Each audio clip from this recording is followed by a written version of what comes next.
Good evening, everybody, and welcome to Historic Holman Stadium here in the Gate City of Nashua, New Hampshire. You are watching Nashua ETV. Jason Roby here, along with Tom King. Our executive producer is Pete Johnson. Bruce Hilsmeyer is on the moving pictures. Well, Tom, this is the situation. Here's the scenario. Last night, the Silver Knights go to Vermont, get taken out behind the woodshed, 12-0, a pitcher by committee for this Silver Knight team. And this Lake Monster team, one win away from repeating as champions. What do the Silver Knights need to do here tonight in order to extend this to a third game? Pitch, hit, and field. All right, there it is. He's not the best in the business for nothing, right, folks. Because last night, what'd they do? They gave up, I think it was 16 hits, right? So that's one. They committed 5 errors. So there's field, okay? And they had only 8 hits and left 9 men on base, so there's hit. So you're saying they got it out of their system?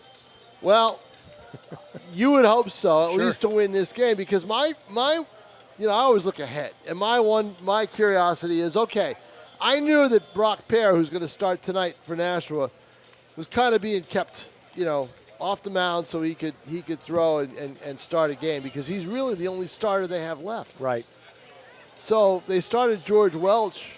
Interesting. To lead as an opener last night, and they let him go 3 innings. It was a 2-0 game, so it's not 8-0, so you keep him in the game, let him keep it as close as you can.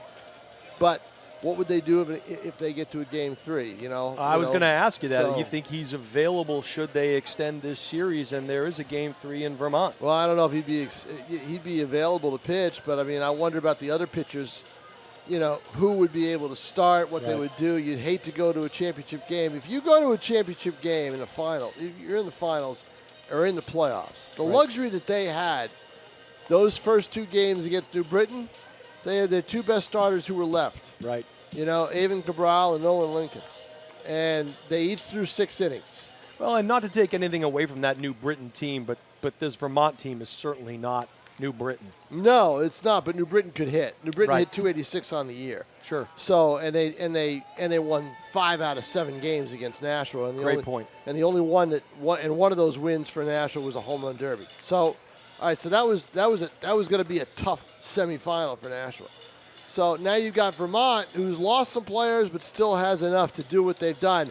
If you do the math, they have outscored the opposition 30-4 in the 3 playoff games. Right. I was gonna bring that up. Actually, I had it at 28-4, but your math probably better than mine. Then they do. Was it 8-2 in the first game against Westfield, or was it 6-2? I thought it was 6-2, but I thought it was 6-1, half a dozen of another. I thought it was 8, but they're outscoring everybody, no doubt about it. Yeah, so they're blowing teams away. They're blowing the opposition away and keeping things to a minimum. They trailed 2-0 in those Westfield games.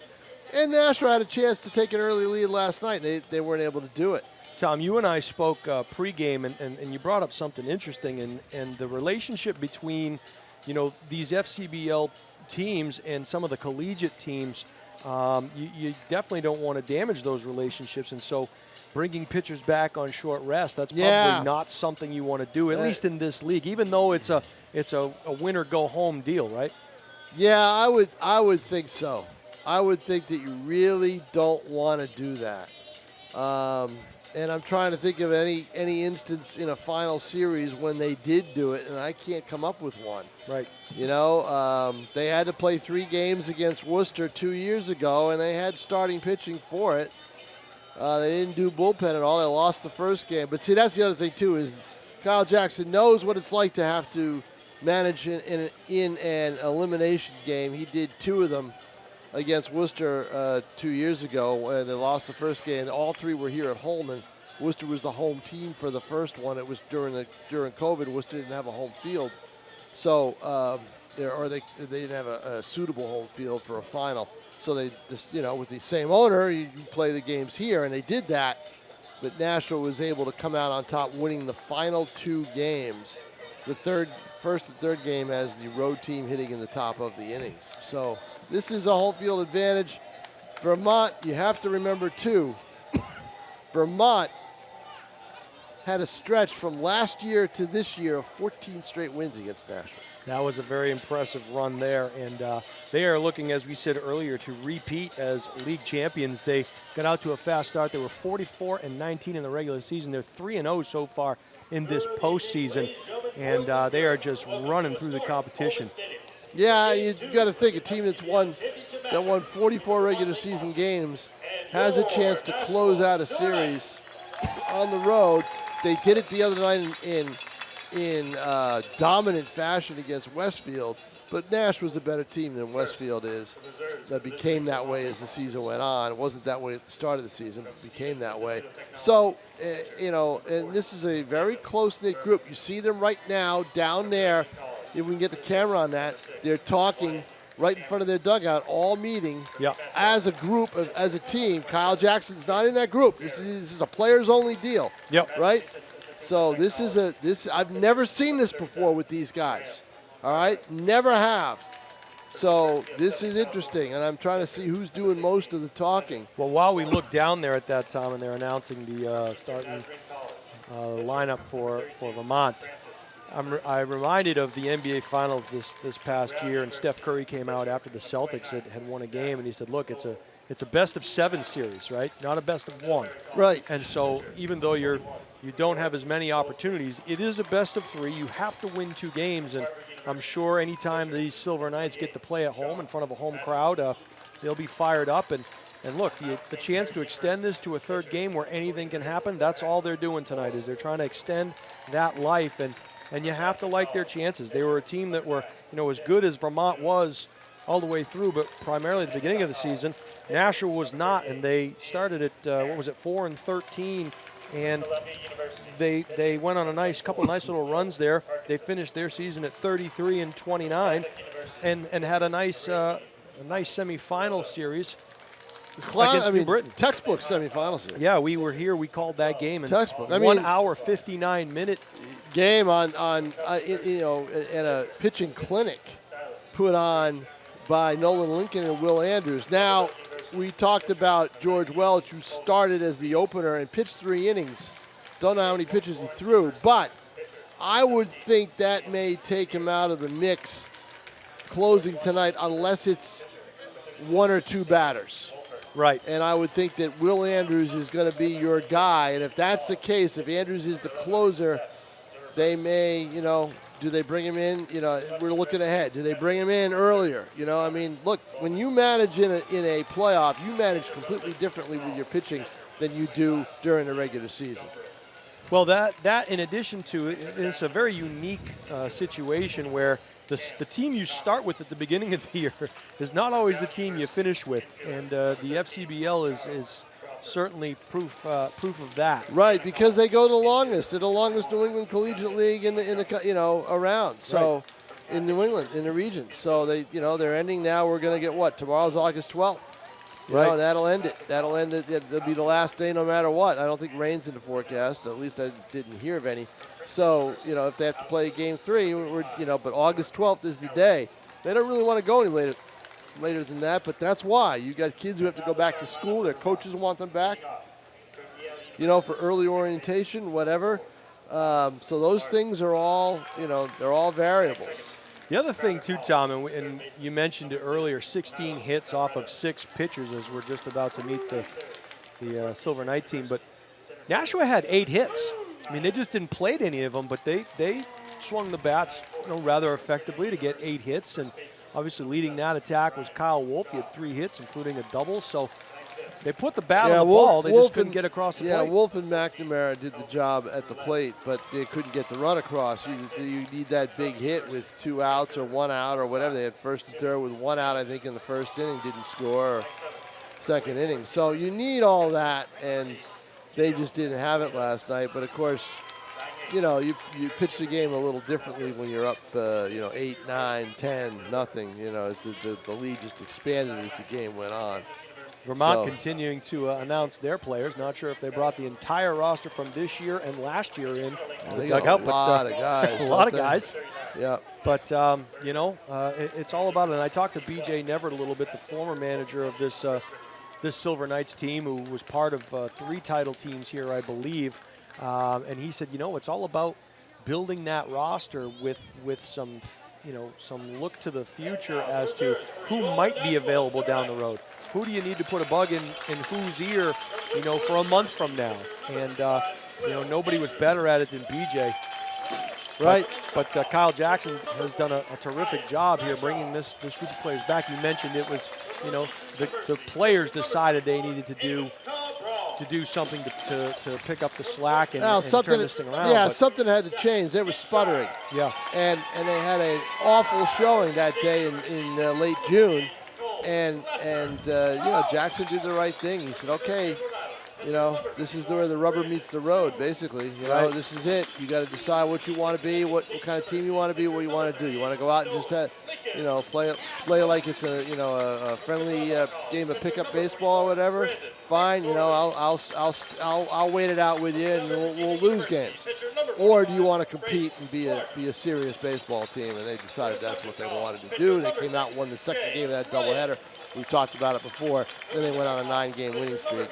And it's rescued their season, and here they are in the playoffs. My guess is they just introduced, I believe that's Shea Ryan. My guess is that Ryan would be the guy that would go in Game 3. Game 3, yeah, right. He's the one, he's got the most starting experience, I think, of anybody left.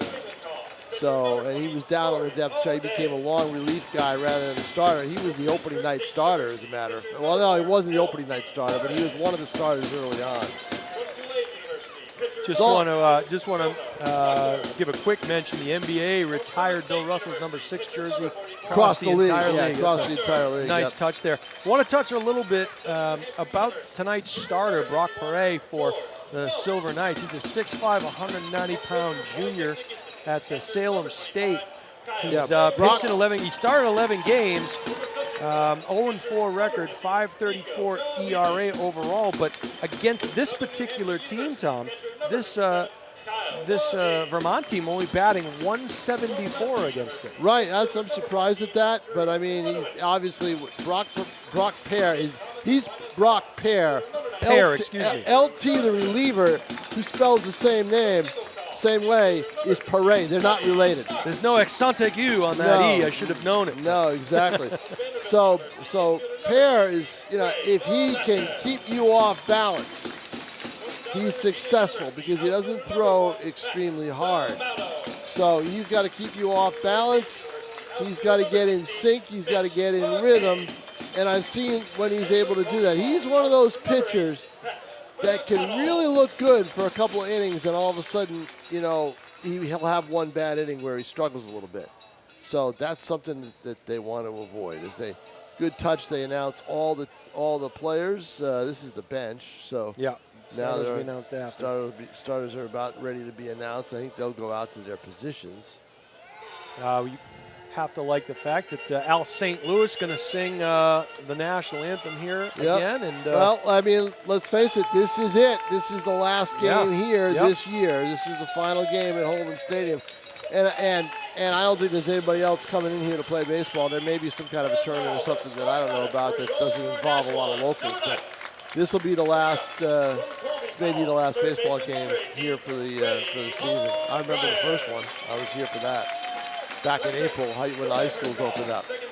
So, but either way, no matter what happens, I know it's cliche, but no matter what happens with tonight's game and the rest of the series, I think it's a major accomplishment for this team to come back and make the finals, not only because of the way, because of the way things started this year, but also because of the lack of success of last year. Right. So they've got, so you tell, if you had told me before the start of the season that this team will have come back and made the finals this year after the struggles they had a year ago, I would have taken that. Yeah, and that's a credit to Kyle Jackson, his staff, and obviously John Creedon Jr., who we'll get a chance to speak with during the third inning to talk about the season and how they're looking to the future and what his thoughts have been up to this point. Look, you're one of 2 teams left, and you've played as many games as you could play up to this point, and you're hoping for one more. Right, Well, and the way they work it out, he and Kyle and Cam Cook team up. Cook will take the D2 or D3 guys, and Kyle will go after the D1 kids with his connections. That's how they do it. so it's a really nice job, and they all do a great job working together. And we're going to take this time out right now to honor America. Al St. Louis is going to sing the national anthem, and we will be right back after this. Is an 8-time world record holder, performing over 5,000 times. Please welcome Nashua's own Al St. Louis. Oh, say, can you see by the dawn's early light what so proudly we hailed at the twilight's last gleaming, whose broad stripes and bright stars through the perilous fight for the ramparts we watched were so gallantly streaming, and the rocket's red glare, the bombs bursting in air, gave proof through the night that our flag was still there. Oh, sing us that star-spangled banner yet wave, o'er the land of the free and the home of the brave. All right. Terrific job by Al St. Louis. They mentioned that he was an 8-time world record holder. Does that mean that somebody is battling him back and forth for that title? I have no idea. Come on, Tom. I'm not up on my anthem records. I know he sang his 5,000th. That's all I know. I'm being told that they're for different records, not just singing the national anthem. So, but they're all singing. Okay. There was a pitching coach for the Silver Knights, Tom, and I forget his last name. And he passed away. Actually, that's how Kyle Jackson ended up here, because he was the last. Basically the poor guy's death occurred right before the season started. Okay. But he had a great line about Al St. Louis. He said he walked up to Al one day and said, "Yeah, you're pretty good, but you might want to change it up a little bit. You got any other songs you can sing us?" I thought it was. I just thought that was a riot. Well, Yeah. there it is. So Baseball is a long game. You got to come up with some good one-liners. he told me that on a boat to Martha's Vineyard, where Martha's Vineyard used to be in this league. And that's the only championship series that the Nashua Silver Knights have lost. Was a 2-0 defeat at the hands of 2-game sweep at the hands of Martha's Vineyard back in 2013. They had won the title the first 2 years. Tom King, the champion of cocktail trivia here up in Yep. the booth. He will be talking to Commissioner Joe Palucci later on, and Well, Joe doesn't know that because he wasn't the commissioner back then. He's been the commissioner for a couple of years, but I'm sure you could ask him some questions. I promised him I wouldn't give him any difficult ones. I guess he got a couple Now, Joe of good gets ones all last night. he gets all those from me in usually around early May, and if there's any big decisions made in the off season, sometime during the winter, once in a while. So Joe's a baseball coach at He Weymouth High School. Yeah, Where I started my career. There you go. Any chance that's where you'll finish? Or? I doubt. All right, here we go. Yeah, this is. I think they got a cemetery. I think they got a plot for me out there in the back, don't they? I think? The Hall of Fame, weeds, yeah. where All those right. weeds are. We are about ready to get underway here. It is win or go home time for the Nashua Silver Knights. Brock Perret, the 6'5" righty on the hill, ready to wheel and deal. The leadoff hitter is Tommy Martin, and he'll take high and outside for ball one. Underway here in the FCBL Finals. And we've been spoiled here, Tom. You know, you look out over left field, 5-time champion. Yeah, in the seventh final. This is the seventh championship series out of what years? It Is started 12? in 11, right? 2011. This is the 12th season, I believe. So 7 out of 12. have to like your chances if you're coming to Nashua to play in the Fcbl. You might want to needle John Creedon when he gets on because his Worcester Bravehearts didn't make the playoffs for the first time ever. Touchy subject. First time ever. Yeah. I'll leave that one to you. I'm hoping to get a I won't be here. I'll be down in the field taking photos. I'm hoping to get a hot dog or something up here. So. I know. Yeah, that's true. So, and that's a tough one for Brock Perez, who issues a leadoff walk on 4 straight pitches. Yep. Tyler Favretto, the third baseman, will make his way to the left side box. And I mean, these series are all about the pitching, Jason. Yep. It's all about who's available, who can you use, and how can they perform. A lot of folks, when I got here this afternoon in the parking lot, made the trip from Vermont. Yes, there's a good, you could tell by the amount of fans that are on the left side of the stands. Nice crowd here tonight at third Holman base. Stadium. Quick throwback, and it was a high one. So they want to check on that runner. I would test Bazo right away. Bazo hasn't played in a while. We brought that up, Tom. You brought that up. I'd test the arm. Bazo getting the start behind the plate tonight. The delivery, a square to bunt, and pulled back quickly. 5 consecutive balls thrown here by Pear.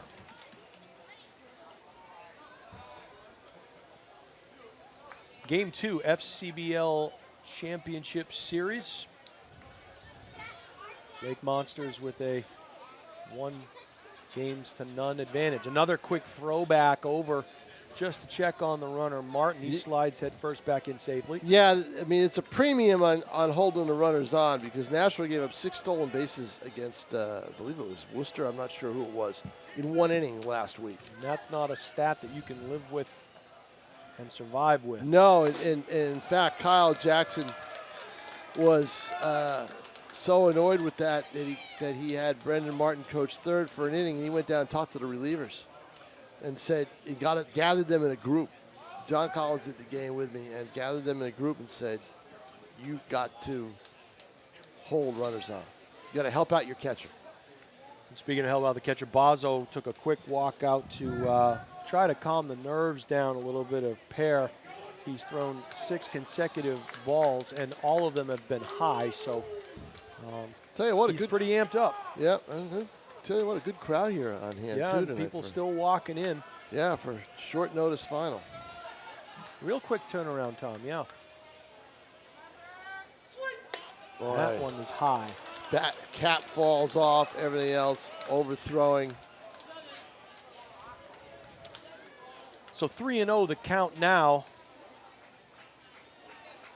to Favretto. Martin stands over at first. Modest lead. I'm for Veto. I don't have the green light. I take. All the way. Yep. And there it is. A strike. And there's a strike and a good pitch there right down the pipe. He would have had to take that. It just had a little tail on it. He would have taken that the opposite way if he wanted to hit it. Right. It was ended up on the outside portion a little bit there. So 3 balls and a strike now to the Lake Monster third baseman. May be going here. Nope. Outside. Yeah, Bazo tried to frame it, but it just a little bit outside the 17-inch allotment. Runners on first and second now on consecutive walks, and that'll bring up the 3-hitter, the center fielder, Kyle Hogue. And Hogue is batting .536, or was batting .536 in the playoffs. Yeah, I saw that stat, and it stuck out towards me. He was like 7 for 13 or something like that. Very impressive numbers, and didn't bat that way during the regular season. No, but that's just it. That's when the playoffs come into focus, is when you've got somebody who does something they didn't do during the regular season, right?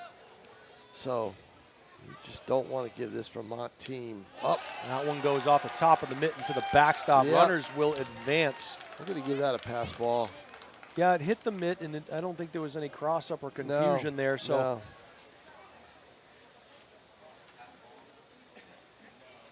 Oh, I hear a no. saying I hear a wild pitch. So, well, either way, it's second and third with one of their best hitters up with nobody out. In a count of 1-0. So righty versus lefty here. And a big, nice pitch there. You could see just before that pitch, Silver Knights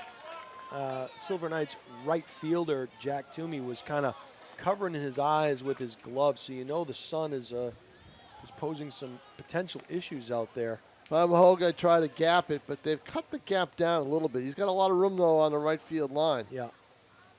Swing and a miss there, and a nice pitch as Hogue was fooled. And I don't think Hogue's going to get a fastball. 1 ball and 2 strikes Heading now. to count 1 and 2, you may get something away. Doesn't strike me as being an opposite field type guy the way he's been swinging. Let's see. That and the fact the last 3 pitches have been middle in. Yeah. And so, you're not going to push too many when they're middle in.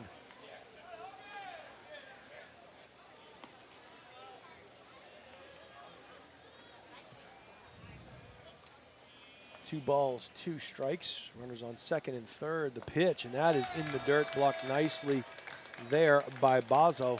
So Pear is now 1 pitch away from walking the bases loaded.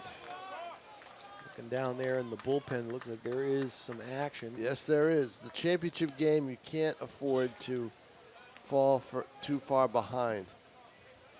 Can't pick out the number.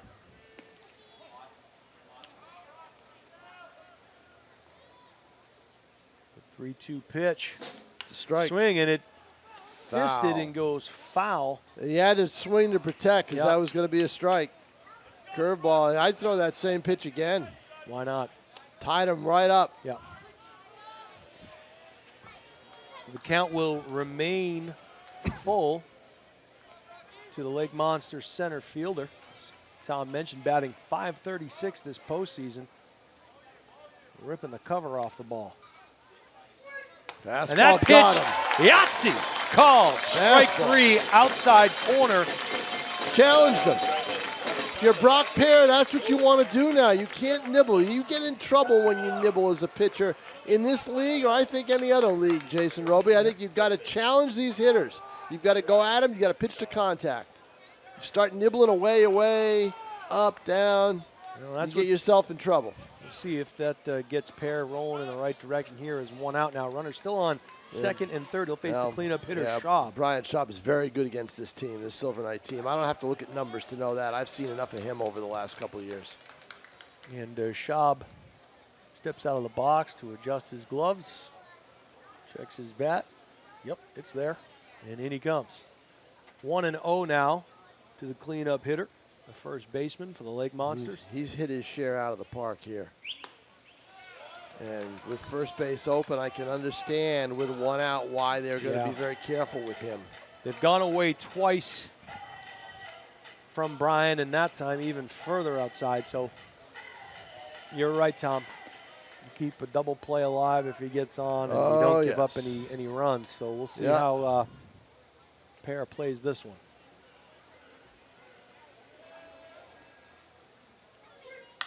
That one hit a mile in the air. It's going to get a run home. Gathering up underneath it.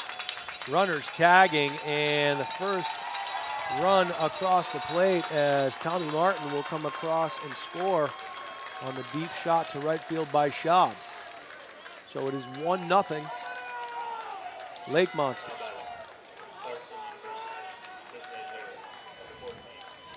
So Brian Schaab, the first baseman, gets the job done as a designated hitter. Colby Brulette will make his way to the plate. But you know, you got second and third, nobody out.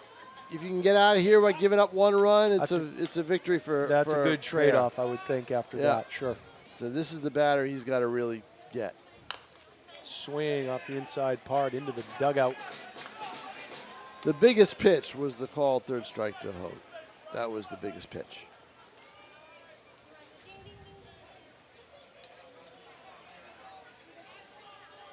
The 0-1 count. And that one finds the outside portion of the plate 0-2. That's the pitch he threw to Hogue. Yep. That was even a little bit more outside than that one. And I'm getting a report here that the pitcher warming up. And unfortunately, the base hit. Yep. So Vermont up 2-0 as the walks come back to bite Brock Pear, and it's a 2-0 Vermont lead. Burlington did a nice job of putting it between the shortstop and the third baseman out into left field, and second run is plated, and that'll bring up the 6-hitter, Jimmy Evans, right fielder. Brulette doesn't look like he's built for speed, does he? Not why he's here, is that what you're saying? Yeah, I don't think he's here to run. The reason I'm judging that is because I can get second base from up here with the 300 lens. 1 ball, no strikes, 2 outs. Jimmy Evans, the Lake Monster right fielder. That pitch comes inside. I'll tell you what, if you're Vermont, you're doing what you want to do. You come into the other team's den and you take charge right away, and they've done that with 2 runs, and they're looking for a third. Well, I mean, say what you want, but this, regardless of how good Vermont is, they don't want to play a Game 3 tomorrow night. They want to take care of their business here tonight at Holman Stadium, and obviously the Silver Knights trying to protect their house. And another inside pitch has Bazo sliding to his right. Last couple pitches were low, handled nicely there by Bazo, keeping the runner at first. 3-0 count now. Jimmy Evans.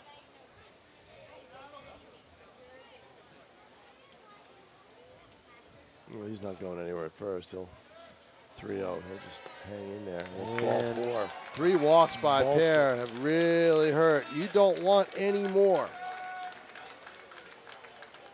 Any more runs in this inning. You've given up 2, and Spencer Bergeron's coming out to talk to his pitcher, who can get into that bad rhythm. I've seen it before, and I've seen him do the opposite. So, Vermont hasn't hit the heck out of the ball, but, against this Vermont team, the way they hit, the way they play, you don't want to give them free passes, You don't want to help them out. Well, and you said it, Tom. Any level of baseball, the cardinal sin is do not walk batters. Yeah, it's just, you want to walk somebody with 2 outs and you're up 8-0, okay, fine, But well, not to mention that drives your pitch count up as well. And right, there's no way he's going to get past the 4th the way this is going, in terms of his pitch count. But who knows? I mean, we'll see. Gio Cueto, the catcher, will step in. Chance to extend this inning with 2 down. The gamesmanship there at second base. And that one almost plunked him. I think in the New Britain series, I counted 6 Nashua hitters plunked with pitches, all soft pitches. Right. No fastballs that drilled anybody in the head or close to it or anything like that. Again, you got a pitcher on the ropes. You're not going to run the bases, run yourself into any outs here. He gets the inside corner, which is key. He's going to need that inside corner. Cueto's a 5'10", 190-pounder. Plays his college ball at Wake Forest. Sophomore calls Miami, Florida home. So, this is like a cold snap. Thought he would beat the heat, but we've been 100+ here. Oh, that's for him. Not as humid. For him, that's not heat. Nothing. Yeah, that's nothing. That's a cold snap cold for him. Snap. That pitch in the dirt. Nice stop there by Bazo. Pear's lost his hat on 3 or 4 pitches here thus far this inning. Yep. 2-1 the count. Number 8 hitter in the lineup for Vermont. Not what you want to see. But you know what? If Vermont sends 8 to the plate, they probably figure they're going to come away with more than 2 runs. So let's see if Brock can make a big pitch here to get out of that inning and hold things to 2 runs. The delivery. It's a nice pitch. And Did they not say get. no. They're checking, and the umpire on the first Jeff- baseline says no. Yeah, Jeff Kleiner said no. I would have said yay. I would have said yes. Sure looked like it to me, but again, I'd have to see it again. So that will bring the count to 3-1 to the 8-hitter. Jeez. Or the 7. Is it the 7-hitter, Tom? Yeah, 7-hitter, right? Yeah, 7 here. I'm sorry. Swing, foul to the right and out of play. Will bring the count full. 3 balls, 2 strikes, 2 down here. Top of the first inning. Game number 2 of the Fcbl Championship Series. Lock Monsters have jumped out to a quick 2-0. Lake Monsters. I say Lake Monsters, excuse me. That's easy to do. Yeah, I got to think of Loch Ness. And with the Lowell hockey team that was here for all yes, those the years. Loch Monsters. That's right. That's why you do it. Goodness gracious me. Yep. Like the Lake Monsters with a chance to add to this lead. Crowd trying to spur on pair. Here's the pitch. It's up.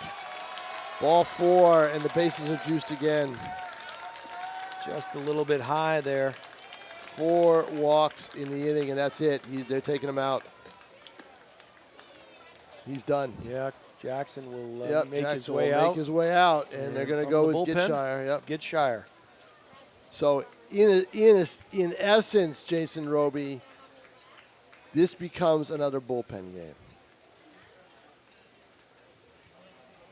Well, you know, I mean, and you got to get here. You have to get here, right. And with no days rest in between series, that doesn't make things any easier, right? As Perry will get a nice round of applause from, the home team, and his teammates will come out of the dugout. Yeah, but he's got a disappointed look on his face. He does. You can tell. I don't blame him. It's tough, you know. But Gitshire, this kid's a character. He's also the Adam Keenan Award winner for Nashua for his work in the, his sportsmanship, work in the community, all of that stuff.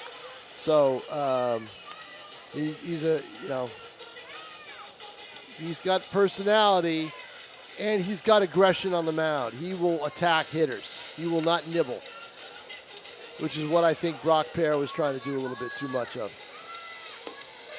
Didn't trust the fastball, tried to keep going with the curve, tried to take something off pitches, and wasn't able to get into, get his command. His fastball command was good, Jason Roby, I thought. Yeah, he was high a little early. I would have thrown more fastballs if I were him at that point when you know you're not getting your breaking stuff over.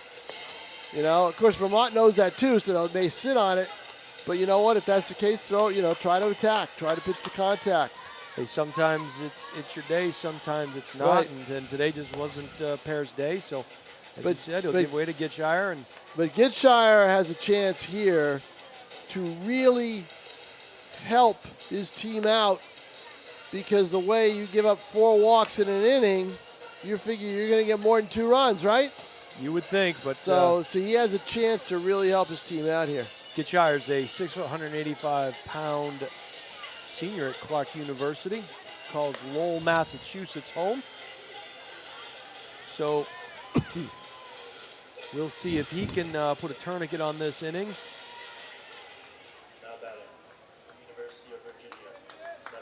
And the University of Virginia's Harrison Didewick will be up to try to extend this inning. He is the left fielder. Here's Didewick.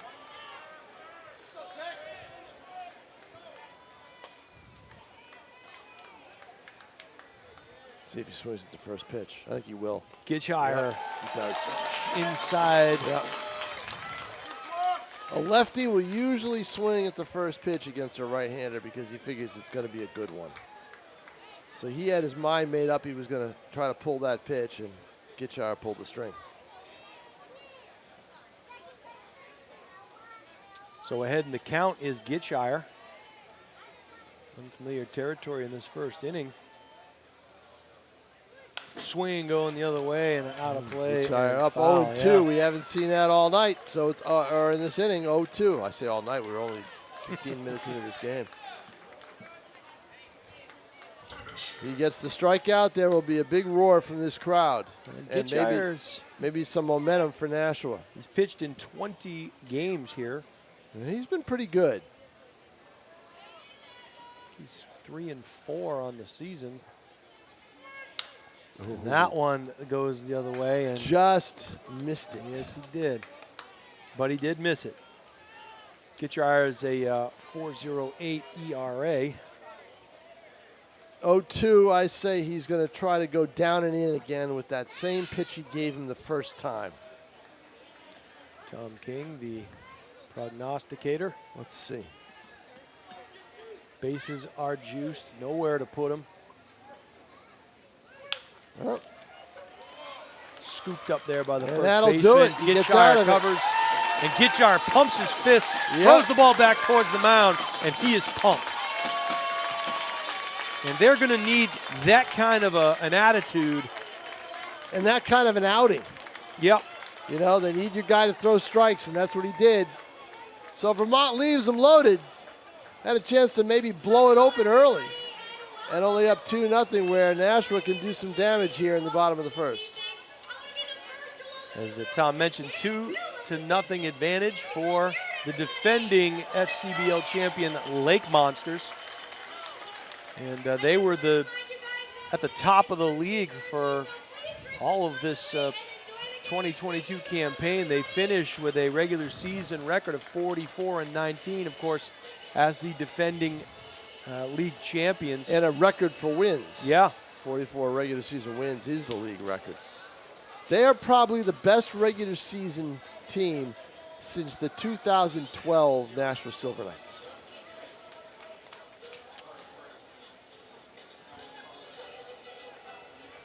I don't remember what that record was, but they had 39. I believe they had 39 wins. Yep, they didn't play in 2012. Yep. I'm looking at it right here. So Played a little fewer, I think some fewer games. Not quite sure. Our executive producer, Pete Johnson, was nice enough to hand me the history and records book. Yeah, I don't The have one of FCBL. those. Well, this will go to you. This will be your light reading, Tom, at the end of the evening. But it is chock full of every stat you can imagine, and very impressive book,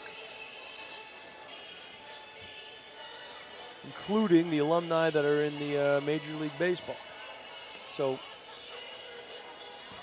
and rumor has it they only print a few of those up every year.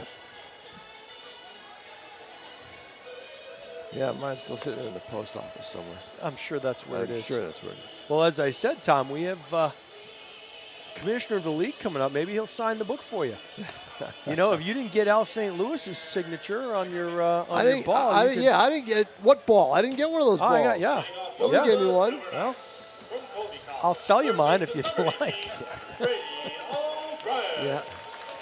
Brady O'Brien, the third baseman, will lead off for the Silver Knights. And it looks like number 39, Nick Berger, will do the honors for the Lake Monsters. Called first strike. 0-1 to O'Brien.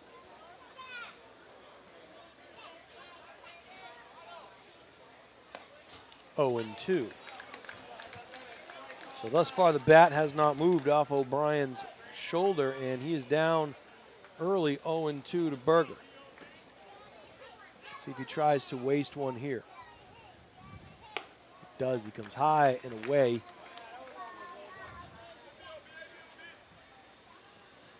One ball, two strikes now. Interesting. O'Brien at third. Brady Desjardins is back. And he's at short. And a slow roller to the third baseman, double pumping, and fires down to first for the first out. Had plenty of time, did the third baseman, Tyler Favretto. Second baseman, number 26, Jack McDermott. Jack McDermott, second baseman. So there's some players in this lineup Yeah. who hadn't played in a while. Desjardins one of them. Yep. He's hitting ninth. Bazo, obviously, we talked about him. Toomey, has he played recently? Yeah. So one down here, bottom of the first inning.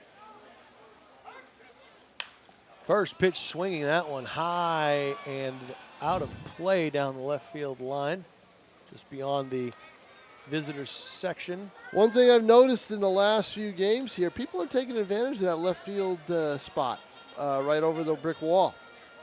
They are, yeah. Yeah, people, that's always to me has been an underutilized area here. Swing and a people, miss. People have been using it more this year than I've ever seen. It's probably a great spot to watch. You're in the shade on a hot day. Yep. Swing, a high bounding grounder. Got to throw quick. He does. And a nice play there by the second baseman. Originally thought he might be fooled on that high bounce, but Tommy Martin bounced back and gets put out number 2. No match. From Boston Call. Designated hitter number 12, Kyle Wolfe. Kyle Wolfe, the DH, batting third here, will step in, and he did some damage last night with his bat, although no runs to show for it. But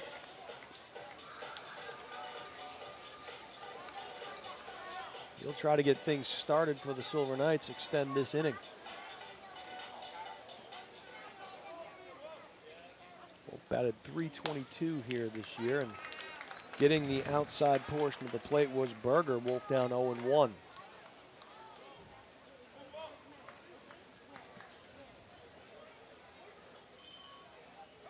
Max Moore, the pitcher last night for Vermont, really helped out his bullpen because he went 7 innings. Yeah, and another, an extra day of game. So you got, it's an rest extra for some of those guys. Right, exactly. Nice and that pitch. one plunks him. Yeah, I thought that was going to be a strike, and it looked like a nice pitch, but boy, hits Kyle Wolfe. So Wolfe will head down to first base. That'll bring up the cleanup hitter, Shane McNamara. Do you know what? Wow, McNamara could tie this game up with one swing. He can. We saw him make a fantastic catch the other night. Yes, big play. That was just the opposite of last night's game. You had pitching, you had defense, you had timely hitting. Last night, the Silver Knights went 0 for 3 in that category. After going 3 for 3 in that category the night before. Hey, you just have to have a short memory as he gives it a run, and it's going to go foul. Just what we told you. He could tie it up with one swing. And and Berger kind of walks off the mound a little bit knowing he got away with one. Well, Wolfe knew it too, because Wolfe was rounding third just as that ball was bouncing. Wolfe's got to make his way across the field. Yep. He knew. I originally thought it might curl just around that foul pole, but and called strike there. So McNamara. Well, that's a good job. Yeah, that's a good job by Berger to come in there with a strike after living dangerously. Yeah, exactly. After hanging one. Let's see what he does here. Away. Yeah, I figured he'd go away. Try to get in the chase. A little high, a little outside. 1 ball and 2 strikes. Yep. Now you got a very interesting little chess match going on here with McNamara and Berger.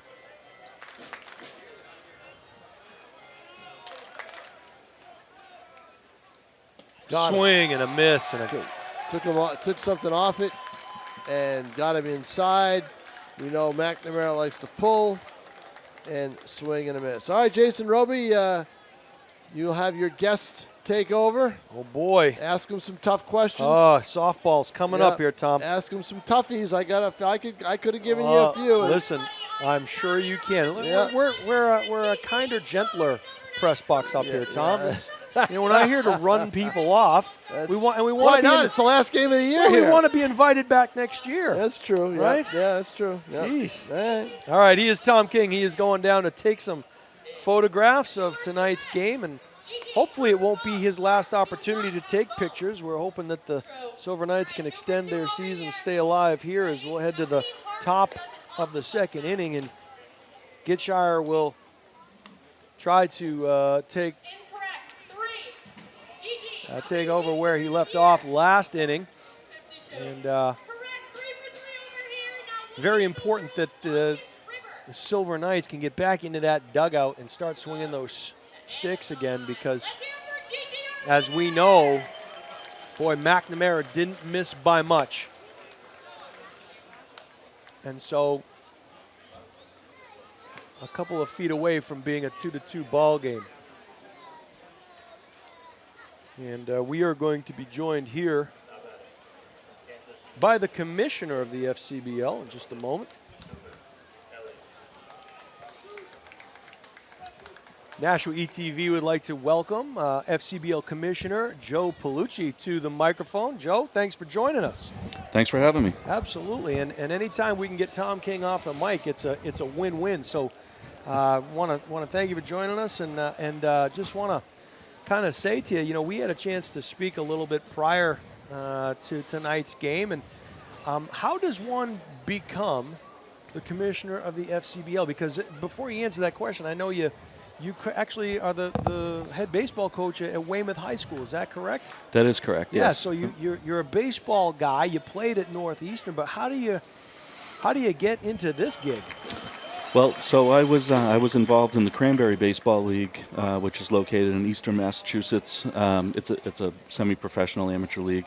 I was the president and commissioner of that league for 10 years, and it was a good run. My time was kind of up there, and then Chris Hall was stepping down as commissioner here, and I applied for the job, and the rest is history, as they say. Will McLean with a great stab down there at first base to keep the ball in front of him and gets it over to Gitchire to record the first out.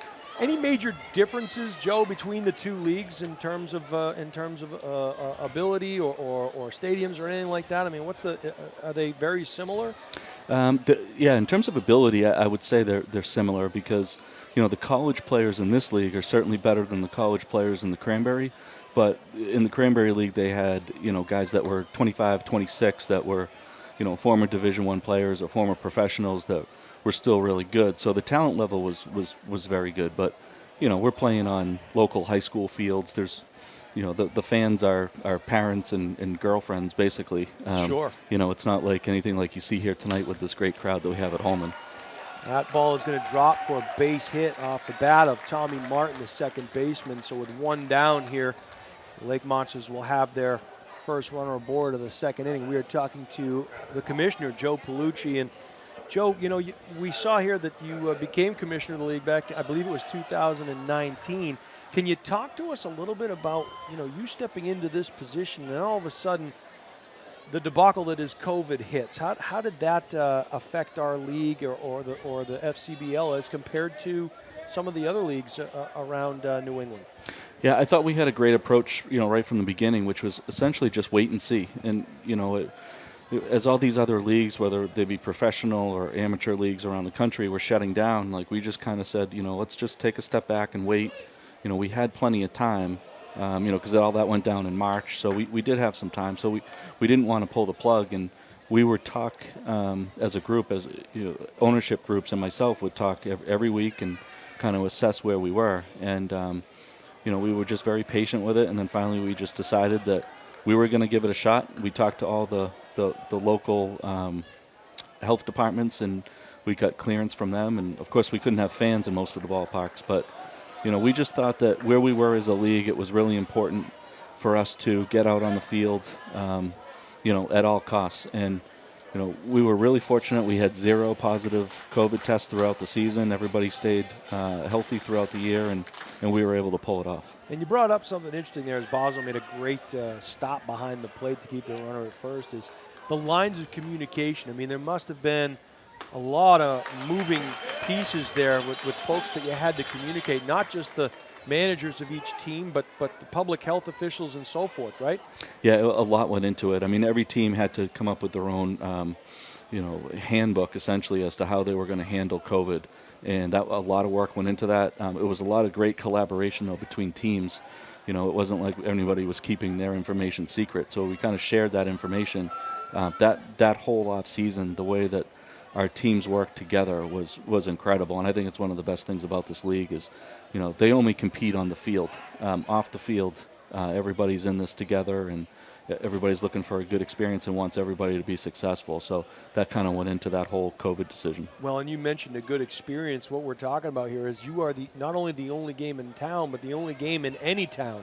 And a lot of folks would talk about how they just missed sports and athletics as the runner takes off, a hit and run, and come back and do it all over again. It's fouled back into the netting. But because it was the only game in any town, those folks that really were wanted to watch some type of activity of any type.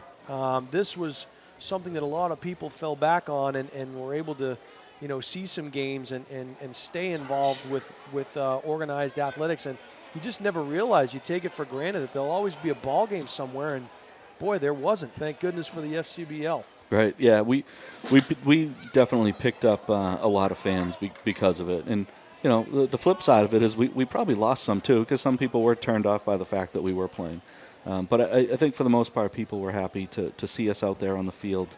And I'm sure you're going to get into this, but we did have a different level of prospect that year. You sure did, yeah, and absolutely. I'd like to think that we helped a lot of those guys, showcase their skills. You furthered some careers, no doubt about it, and the level of play was definitely worth noting. As this was the only place where guys could come play, and they came. Right. Speaking of the different challenges and so forth, as the commissioner, I'm sure on a day-to-day basis, you face some pretty daunting challenges. Could you maybe talk to us a little bit? And muffed at second, but chance to get the out. Good that he stayed with it there. That was number 26, Jake McDermott. Had a chance for the twin killing, bobbled it, but still able to get the one out at first, so 2 down here. Could you talk about, Joe, some of the challenges that you have on a day-to-day basis being the commissioner of the Fcbl?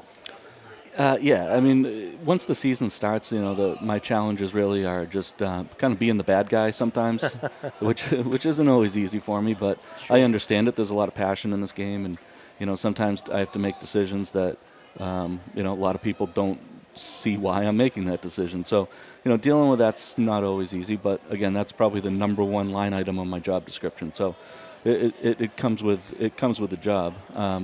During the off season, it's I'll let you. Yeah, ground out to second, and fortunately for the Silver Knights, you can't give this Lake Monster team too many second chances, but fortunately for the Silver Knights, McDermott able to gobble that one up, and we'll head to the bottom of the second inning, so no runs across there as the Lake Monsters go down. It's still a 2-0 advantage for the Silver Knights. We were talking to Fcbl Commissioner Joe Palucci, and Joe, the challenges that you talk about, you don't have to get into anything specific certainly, but have to believe it's kind of like an athletic director type scenario, right? Because you're dealing with kids that are still in high school, but also with kids that are in college. So there's that range there of age. Right. Yeah, and probably the biggest challenge too, like in the off season, is really just building the season, the upcoming season, like how it's going to look. We've changed the number of games that we play in the regular season a couple of years in a row now. Just kind of dealing with the calendar and seeing what works, what fits for us. Where the All-Star game's going to be. Is it going to be a 1-day event? Is it going to be a 2-day event? Josh Cummins, our league admin, and myself, we kind of work together to talk about these things, and then we bring them all to the table to the owners in our October meeting. And as basically ideas, and then we let them kind of decide which direction they want to go. And then from October to January, that's when we really put that plan into place, and we get help building the schedule. And then in January, we have our league meeting at Mohegan Sun during the World Baseball Coaches Convention. And that's when we really present the entire season to the owners and the general managers. So that's kind of the fun part of the job. Yeah, and can you talk about some of those ideas that you spoke of, some of the ideas that maybe have come up in those meetings that you've had, and if those are goals for the future, or if they've become reality over the past couple of years? Yeah, so like this particular year, a great example of that is we're all big fans of what they're doing down in Savannah with the Savannah Bananas and their the crazy rules that they play down there. And so we wanted to try to implement our own banana rules, if you will, and we didn't really have their rules. We came up with our own, with the Kids Make the Rules Day that they pulled off so well in Worcester and Nashua. That was great for the fans. That's what it's all about. It's fan engagement, right? So it's things like that. This year we didn't do it, but the previous year we did the Home Run Derby on Monday and the All-Star Game on Tuesday.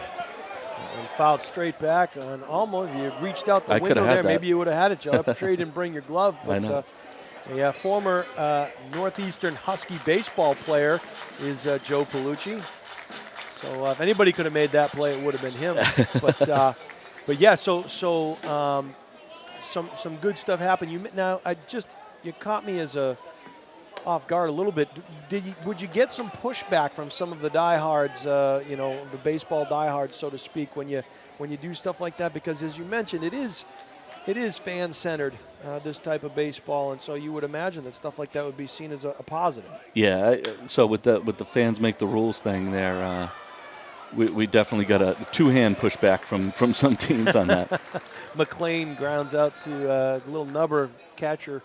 Throws down first for the putout. We definitely got some pushback on that. In fact, a lot of teams weren't interested in doing it, which I understood.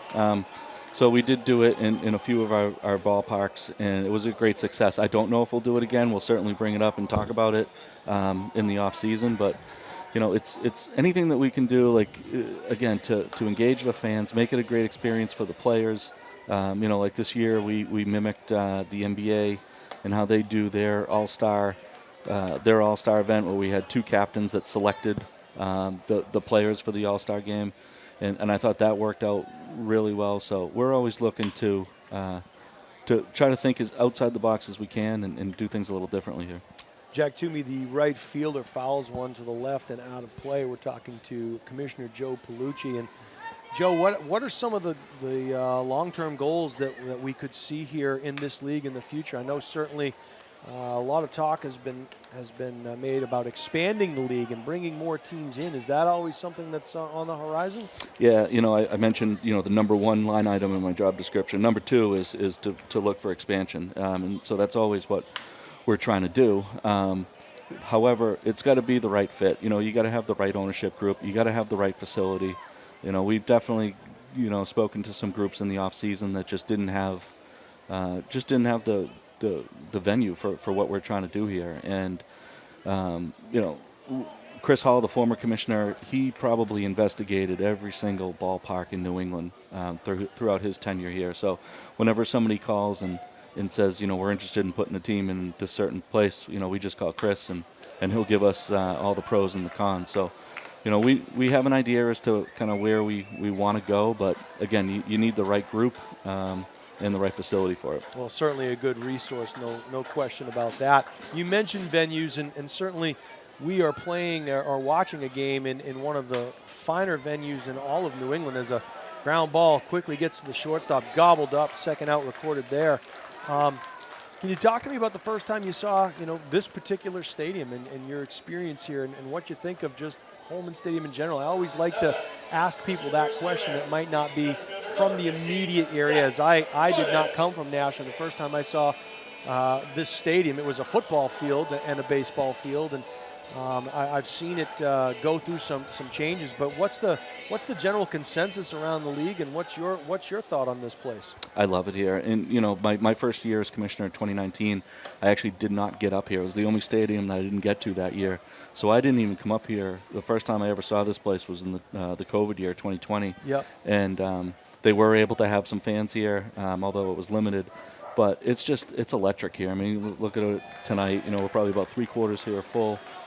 It's a great environment. The Creedons do an unbelievable job, with the hospitality for the fans and for the staff here. I'm not supposed to favor certain ballparks as commissioner, but this is certainly one of my favorite places to go. It is a gem, and the folks here in Nashua, sometimes we take it for granted. We don't realize how lucky we have it, but a lot of folks from Vermont making the trip here tonight to watch their team and as they try to win back-to-back championships. But nice. I walked through the parking lot and I can't tell you how many Lake Monster shirts I saw. And I think obviously the fact that you're in a championship game situation, but also the venue, and if you've seen it before, it's someplace that you don't mind visiting. Is a rifle shot right back up the middle. Zach Martin, the center fielder, will find himself on first base. But just a great venue for visiting folks to come check out as well. Yeah, absolutely. So I have two daughters, 15 and 11, and they don't like baseball, but they love coming to the stadium. Sure. Well, there it is. Yeah, there it is. Sometimes it's not just about the game on the field, but what's around and the ambiance, so to speak. Absolutely. Hey, before I let you go, I want to just talk to you a little bit about this past season, and you know, as you look around the stadium, talk to us a little bit about how the attendance has been this year, not just for Holman Stadium or in Vermont, but throughout the league. How have attendance and statistics been? Everything's up. I mean, attendance is up all around the league. It's probably down a little bit in Pittsfield, but that's only because their ballpark was essentially under construction all season. But you know, I'm sure you saw what they did in Brockton this year. Right. You know, Brockton's close to where I live, so I was probably there more than anywhere. And the crowds that they had because of that you know, star-studded lineup that they had with the former who's who of the former Red Sox players' sons. No right, doubt. right. Everybody was coming out to watch those guys play. So, but yeah, across the board, attendance has been up. Everybody loves the product that we're putting out on the field, and I just think it. You know, with the exception of the 2020 year where we had all those great players, that I think the talent here just gets better and better every year. I don't disagree. I've been a part of this and been able to call some games here pretty much from the inception of this league, and it's always a pleasure to see just the talent that comes from all over, and it's a good product on the field. And the one thing that I will always say is if you're looking for something to do, I called third strike, and that's going to end things for the bottom of the second inning. No runs across again for the Silver Knights. They are still down 2-0. But if you're looking for something to do, get yourself down to Holman Stadium, catch a Silver Knight baseball game, certainly a championship caliber baseball game as the one we're witnessing here tonight. But it's been a pleasure to have Commissioner Joe Palucci, who, by the way, shares there's a commonality between the two of us. Weymouth High School football star product Barry Barassa, who Joe knows from Weymouth High School, and I played college football with Barry Barassa, so 7 degrees of separation, not even that far. 1 degree of separation for Joe and I. Joe, it's been a pleasure talking to you. I wish you nothing but success for the upcoming school year and baseball season for you at Weymouth, and continue the great work that you do here in the Fcbl. Thank you very much. I appreciate it. Thank you. Absolutely. That is Joe Palucci, the commissioner of the Futures Collegiate Baseball League, kind enough to join us here. Game number 2 championship action in Nashua, where the Silver Knights find themselves down 2-0 heading to the top of the third inning. Jason Roby here along with Tom King. Our man on the moving pictures is Bruce Hillsmeyer, and our executive producer is Pete Johnson. Also want to say hello to our fans that are watching in Bedford and in Chester. So hello to those folks who are watching us on Nashua ETV, Channel 99. And we will head to the top of the third inning, where Zach Gitshire will come back to the mound and try to keep this damage limited. Silver Knights got their first hit on the last inning as Zach Martin sent a rifle shot into center field.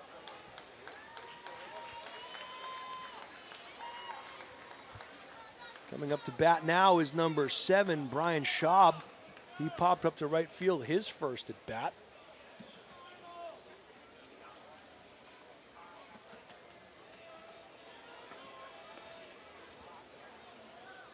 Gitshire from the stretch. The delivery, breaking ball breaks late, gets a called first strike on the inside part of the 17.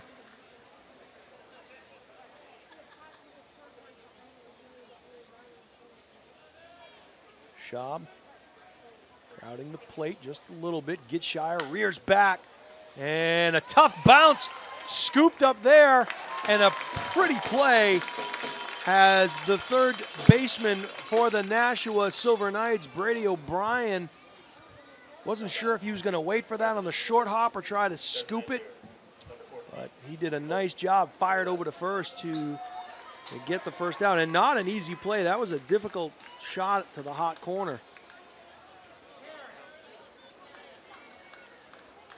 And And that'll bring up the DH, Kobe Brulette. Brulette singled to left field in the first inning. Gitshire outside, ball one. At some point here, maybe in the middle of the third inning, we'll try to get John Creedon Jr., the owner of the Silver Knights. And that ball high and outside, ball two. Someone's banging a snare drum just below me.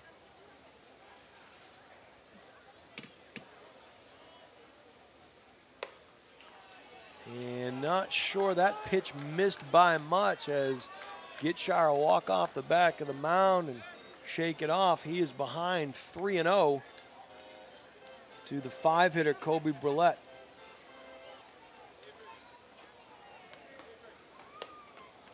And that one just missing outside. So a walk is issued to the 5-hitter. That'll bring up Jimmy Evans, the right fielder. He walked the last time he was up.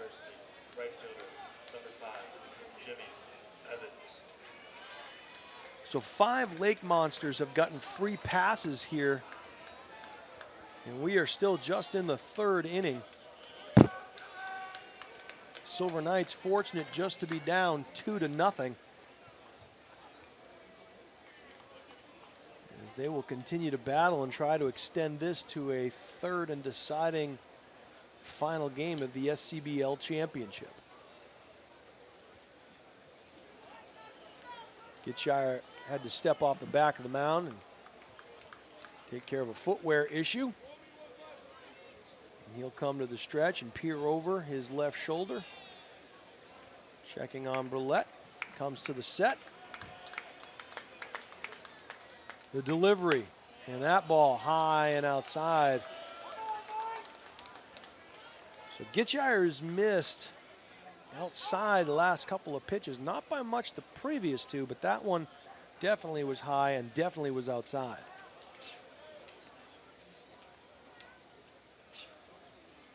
That one right down Main Street. 1 ball, 1 strike.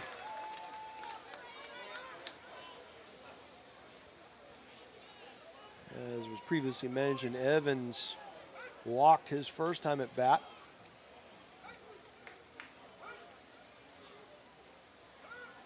That one high, and that was an interesting play, as I'm not sure if it was a delayed, I don't think it was a delayed steal, as Brulette took off for second, and I'm not sure that Bozzo knew he had left. I don't know if there was a lack of communication. He ended up throwing down to second late, and the play was closer than you would have thought, but I believe it hit Brulette in the left hand as he slid. So with one down here, Colby Brulette, the DH, is in scoring position. 2 balls and a strike to Evans. The delivery. Nice breaking ball there. Count will even up at 2-2, and that's a pitch that Gitshire had to have, and Bozzo acknowledged that pitch as he pointed out towards Gitshire.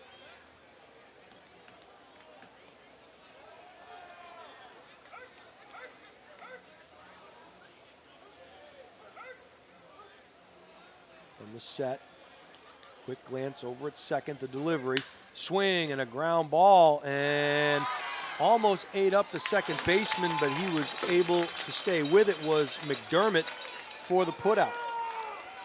Runner will advance to third. Now batting from Wake Forest University, catcher, number 8, Gio Cueto. Gio Cueto, the catcher, he also walked his first at bat a couple of innings ago. So a chance to add to the Lake Monster lead.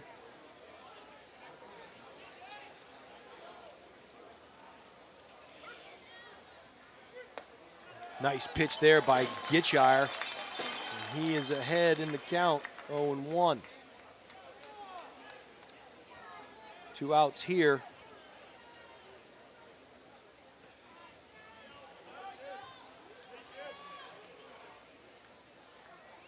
The delivery. That ball blocked nicely there by Bazo. If that gets by him, that would probably plate the third run for Vermont. So good play defensively by Bazo. Count is even up at 1-1.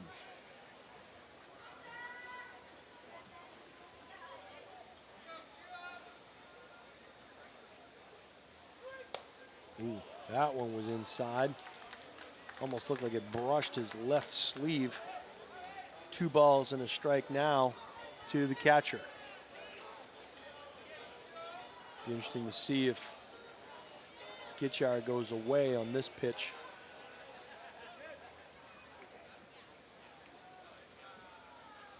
He does, fouled back and over the top of Tom King's press box.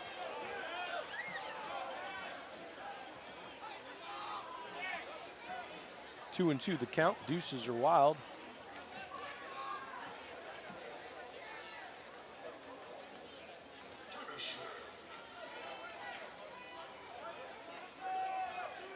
Let's see what Gitchar dials up. Swing and roped into left field. And the third run will be plated as Cueto gets the job done.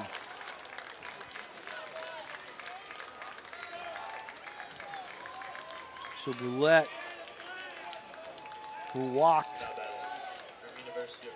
will score the third run. Harrison Didowick, the left fielder, grounded out to first. His first at bat, he'll come to the plate. A chance to extend the inning for the Lake Monsters. Lake Monsters are the 1 seed here in the tournament. Nice pitch there by Gitchar, called strike.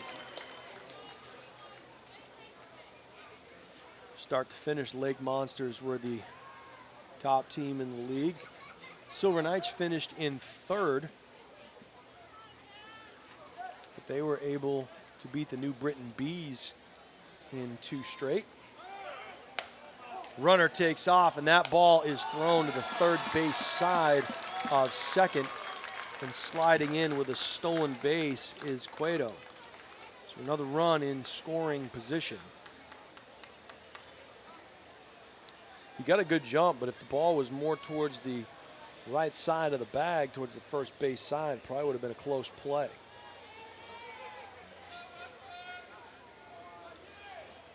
Gitchar on the stretch, peers briefly over his right shoulder, not being held on, obviously, is Cueto. No games really being played over there. Swing and a slow bounding foul ball down the first baseline. 1 ball, 2 strikes now to the 8-hitter Didowick.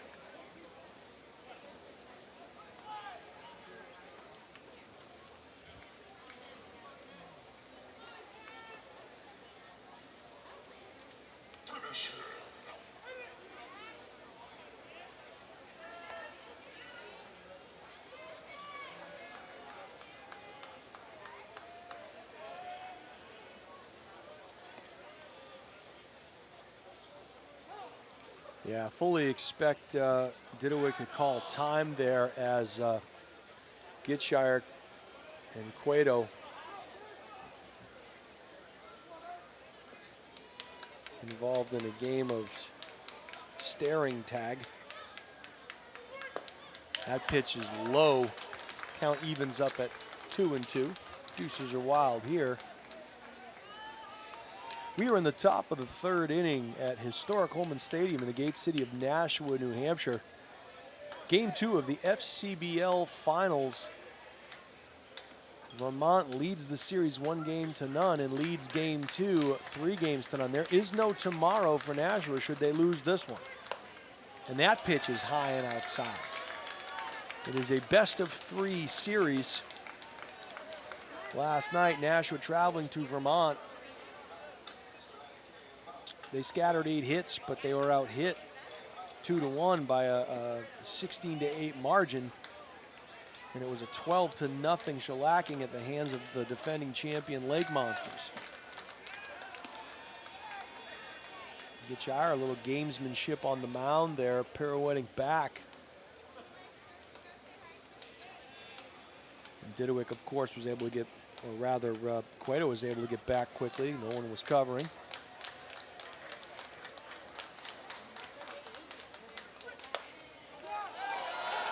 And Bazo tried to frame that. It just missed outside. So Harrison Didowick will head down to first with a free pass. Kansas University, shortstop, number 26. That is the 6th bases on balls issued tonight by Silver Knight pitching.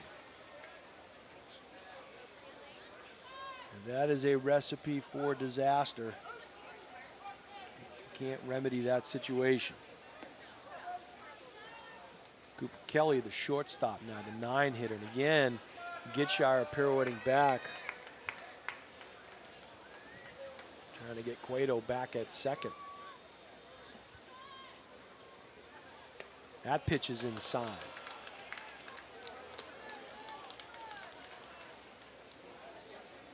One ball and no strikes to the Lake Monster shortstop.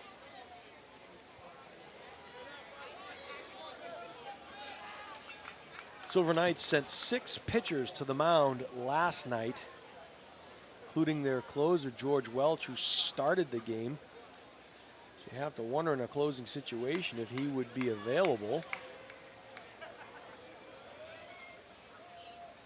Gitshire delivers, finds the outside portion of the plate on a nice pitch. 1 ball and 1 strike. You do have to hand it to these Silver Knights. They have battled all year long and really found their groove just beyond the midway point of the season and turned things around. A couple of nights ago against New Britain Bees, they put in a fantastic effort to win 3-0 and close out that series. And that one is going to drop, I believe. Oh, wonder if he could have made the play. There's going to be a close play potentially at the plate, cut off by the third baseman. So the 4th run is across. And it is currently 4-0 as runners are now at first and second. Didowick will move to second on the Cooper Kelly single. And you almost wonder if the left fielder out there, although the ball was dropping quickly, you wonder if McNamara could have made that play, not sure. And I think it was McNamara that made the play the other night in right field. I'm not 100% sure, but it looks like we're going to go to the bullpen here as Gitshire gets a nice round of applause from the home crowd and his teammates who exit the dugout to show their approval. And we will have our 3rd pitcher here on the evening for the Silver Knights.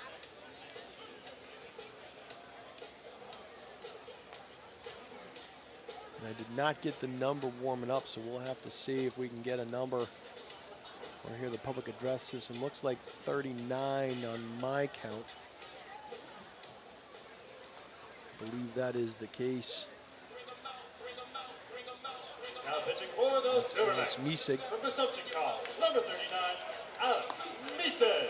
And Alex Miesig is a Nashua product. The 6-foot, 180-pounder is a sophomore at Assumption College. So nice to see Alex out there.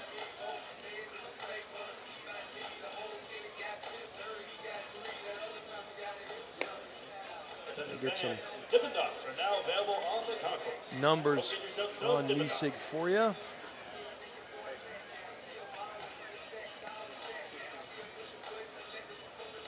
So as things stand right now, we are still in the top of the 3rd inning, and it has been anything but easy for this Silver Knight pitching staff as they have had as many pitchers as there have been innings. And it's almost a continuation of last night's game. But look, you know, you get to this point in the year, and a lot of times you're running on fumes, and there are only so many guys available to you, and you know, have to make the best out of what you had. Look, I'm sure there are 6 other teams that would like to be in this position right now playing in this game tonight. So I hate to say there's a silver lining, there really is. This is a Nashua team that year in and year out, since 2011, when the league came into being, this team has played in 7 FCBL championship series, and they've won 5 of them. And they're still not out of this by any stretch yet. Misig, the right-hander, will toe the rubber as stepping into the batter's box. Looks like the leadoff hitter, Tommy Martin. Martin's been on base twice here this evening.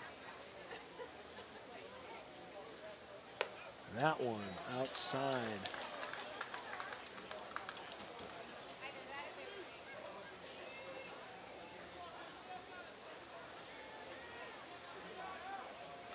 So 1-0 to Martin. Misig has pitched in 2 games, 2 1/3 innings, given up a hit. Struck out 2. ERA of 0. So he's pitched his high school ball in this field. Very familiar with the mound. Misig fires in there for a called strike. Misig not really paying as much attention to the runner on second, kind of taking care of the business at hand, trying to get the batter out. Force at any base here. Runners on first and second with 2 down. 1-1 count. That pitch outside. Misig falls behind 2-1.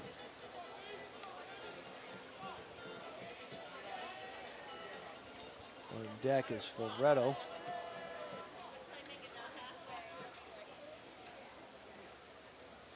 Misig. The delivery. Another pitch outside. So struggled a bit. Getting the ball over the plate.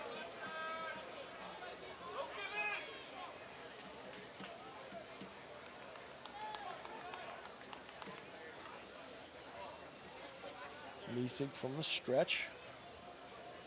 Come to the set, and that left foot way over towards third base. That one off the inside portion of the bat, and that'll bring the count full. 3 balls, 2 strikes, 2 out, payoff pitch forthcoming. And this would be a huge out for Misig and the Silver Knights. Base hit here could put another run on the board for the Lake Monsters.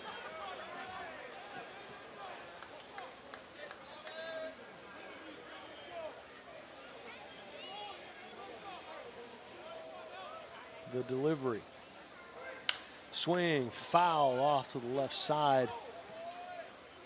Out past the Lake Monster bullpen.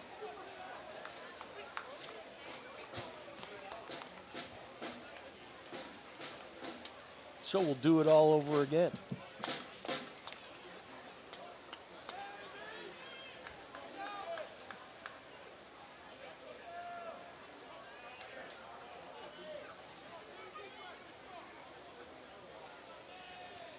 Full count to Martin. Swing and a miss, and he got him on the inside cheese. So a great job by Alex Misig to come in and add yet another tourniquet, as the Lake Monsters will strand 2. We will head to the bottom of the 3rd inning. Vermont adds to their lead. They are ahead 4-0, bottom of the 3rd.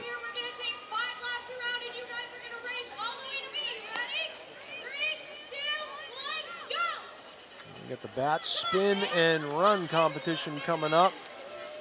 And who will it be? Oh, we got a winner there.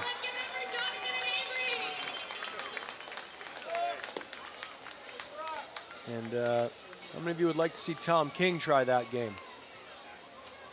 All hands are raised here in the booth. Back on the hill for the Lake Monsters, Nick Berger.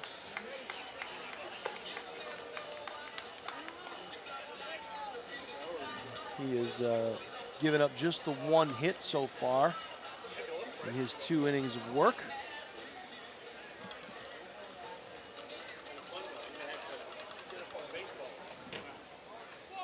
So Silver Knights will get their shot in the bottom of the third. Shortstop number 5, Brady Desjardins. Brady Desjardins now will his first look.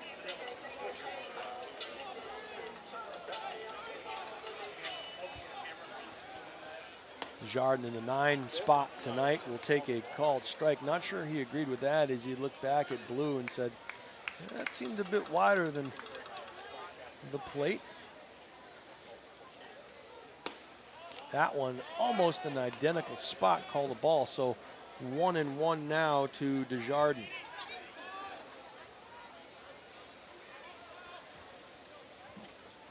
Swing and a slow roller that is foul and just barely.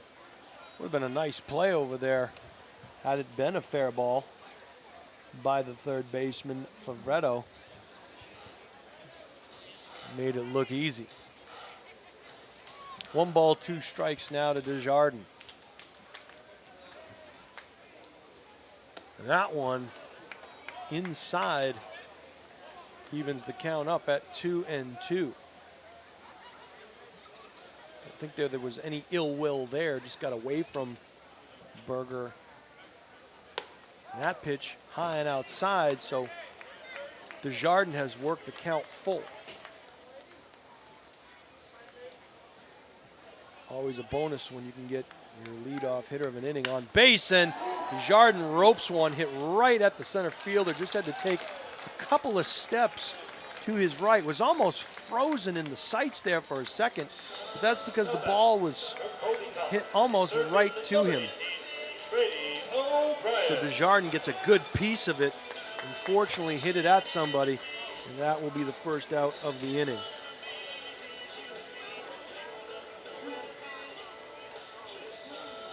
Brady O'Brien, the third baseman, will get his second shot. He grounded out to third in his first at bat. Get his second look at Berger. And a slow, high, bouncing play to the shortstop. And a quick put out there, first pitch swinging. So, second baseman number 26, 2 outs here. McDermott. McDermott come up to the play.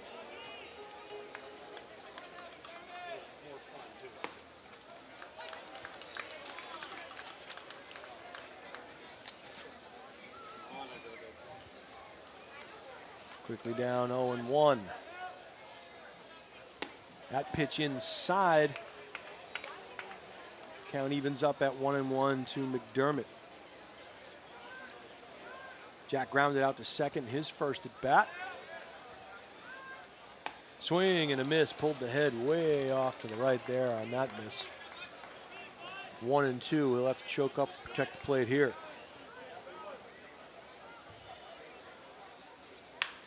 And that one laced to the second baseman. He goes down on one knee, scoops it up, quickly throws over to the first baseman. 3 up, 3 down here in the bottom of the third.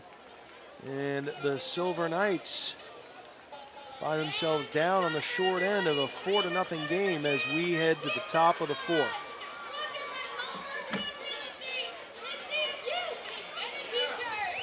Jason Roby calling the action here with Tom King. Executive producer is Pete Johnson. Bruce Hillsmeyer helping out on the moving pictures is, hey, it's t-shirt night here at Historic Holman Stadium. I'll take an extra medium.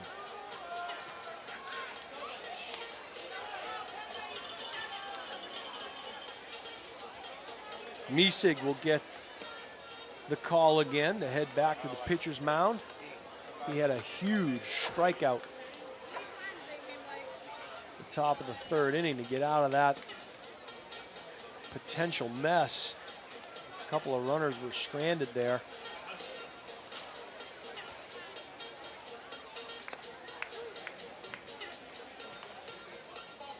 Once again, just want to thank the commissioner of the league.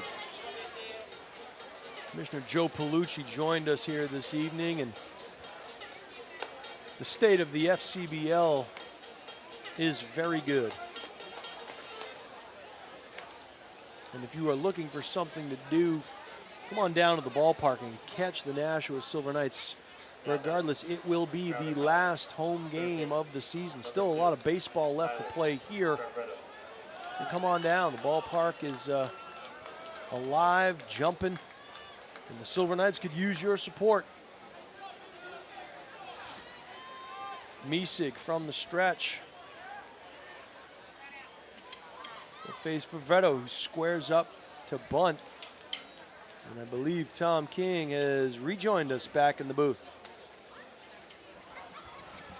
Nice to see Alex Miesig out there. Yeah, I just mentioned that, Tom. Yeah. Yeah. His home field, so I'm sure big strikeout last half inning for Miesig. Yeah, I don't know where that pitch was. That was a good-looking pitch. Missed 2-0. Miesig still has that funky delivery. He does. He steps way over to third base. Yeah. And comes across his body. A nice snag there by the first baseman, McLean, and get the put out.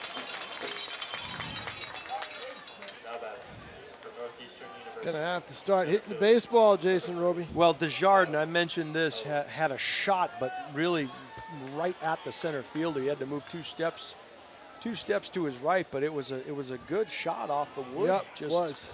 Hit it at somebody, and Yep. a lot of times that's the game.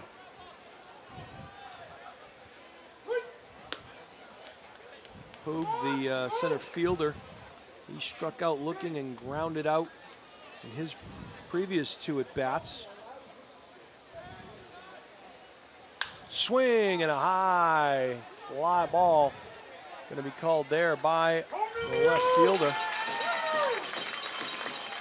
So 2 outs there. Pitching a contact is Miesig, and he's got 2 outs to show for it. Yep. I think with Gitshire, he gets tired, you know. It also seemed like Gitshire was playing a lot of games with the runners on second and just lost. And that didn't, I was with the Vermont bus driver. We're both saying, why is he paying attention to these runners? There's 2 outs. Focus on the guy at the plate. You know, easier said than done. You're trying to put out some fires there. Sometimes you try to do more than, it's not for a lack of effort. Oh, no, but just have to focus more on the hitters. And I mean, look, pitchers at every level make that mistake. Sure. Miesig ahead 0-1 here with 2 down. Ryan Schaab, first baseman. Count evens up at 1-1 as that one rolls back behind home plate. Schaab popped up the right field and grounded out to third. Let's see here. Time for some Silver Knight magic, Tom King. Swing and a ground ball to the first baseman, stays with it, and a great play there, and he got him, and a good cover by Miesig. Miesig went over there and was right there at the right time, so perfect play. That's going to be 3 up and 3 down, and Miesig comes in and gets the job done. 1, 2, 3, and he'll get another inning, I'm sure. There's no one warming up. Absolutely. So. Yep. So we will head to the bottom of the 4th inning. Silver Knights down 4-0. Yeah, but you got the hitters up. Wolfe, McNamara, and McLean all due up. So those are the big boppers. So good crowd on hand here tonight, Jason Roby. Well, and I just made the comment that anybody watching on ETV is as happy as we are to have you hear our expert analysis. We would love to have you down here at the ballpark, and I'm sure You know, the Silver Knights would love your support as well. So come on down. There are no games, as Tom King mentioned. This is it. This is it at Holman. Yep. As far as I know, I have the Brew Fest later on in the month, right? So that's. You be here for that, Tom? I know. I get myself in trouble. Yeah, I got you. A push-up contest taking place outside the Silver Knight dugout there. So, Nick Berger back to the mound, and he has one strikeout, I believe. Oh, no, wait, excuse me. Yeah, one strikeout to his credit thus far, but the defense have made the plays behind him. And see, bus drivers know everything, and he told me, Berger, when he's on, he's on. Yep. Like he is tonight. Yep. And when he's not, he's really not. So it only takes one inning. It does. And this could be that inning, Tom. This is the big inning right here for these guys in the first third of the game. So Kyle Wolfe will step into the box. He was hit by a pitch in his first at bat. And that one just outside, ball one to Wolfe. So best player on this team, I would think. Kyle Wolfe has had the best year overall. Steady. And that one check swing fouled into the netting behind. Count evens up at 1-1. So we're just about an hour and a half into this one, just in the fourth inning. Yeah. We were spoiled the other night, Tom, in game 2 of that semifinal win. And what was the difference? Strikes. Strikes and strikes, strikes, and more strikes. That's really the only difference, Jason. Pitchers threw strikes.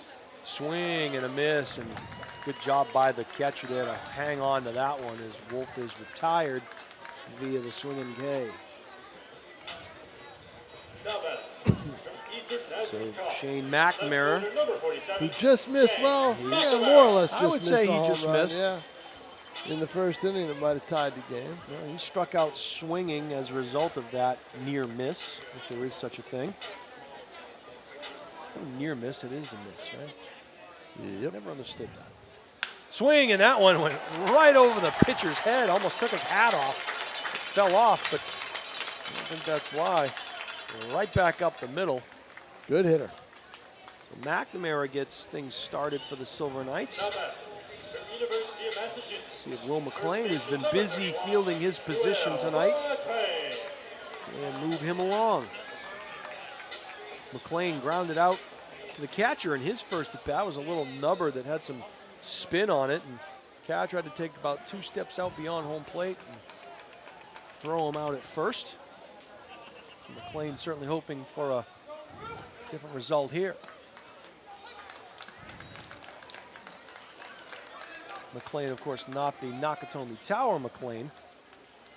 You diehard fans out there.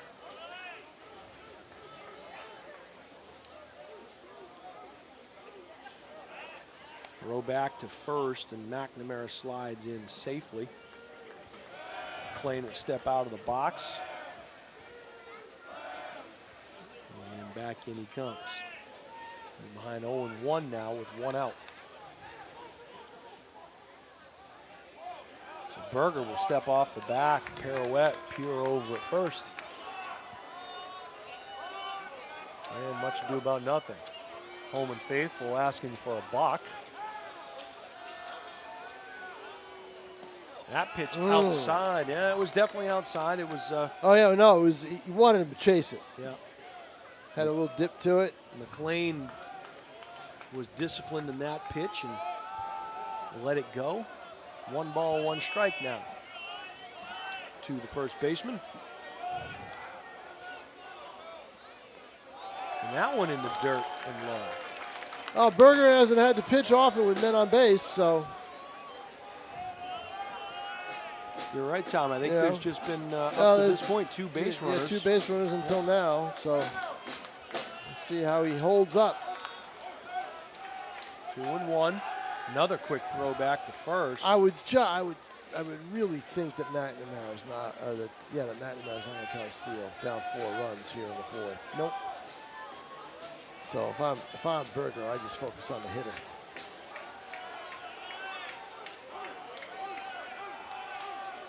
Berger, the delivery, swing, and that one is going to Be a drop. base hit. Going to go. Yep. And running all the way, we're going to have first and third. So good base running there by the Silver Knights, and specifically McNamara, who was off on contact. He turned second and had no intention of checking where that ball was. That was it. He's got a long stride with his running, so that was it.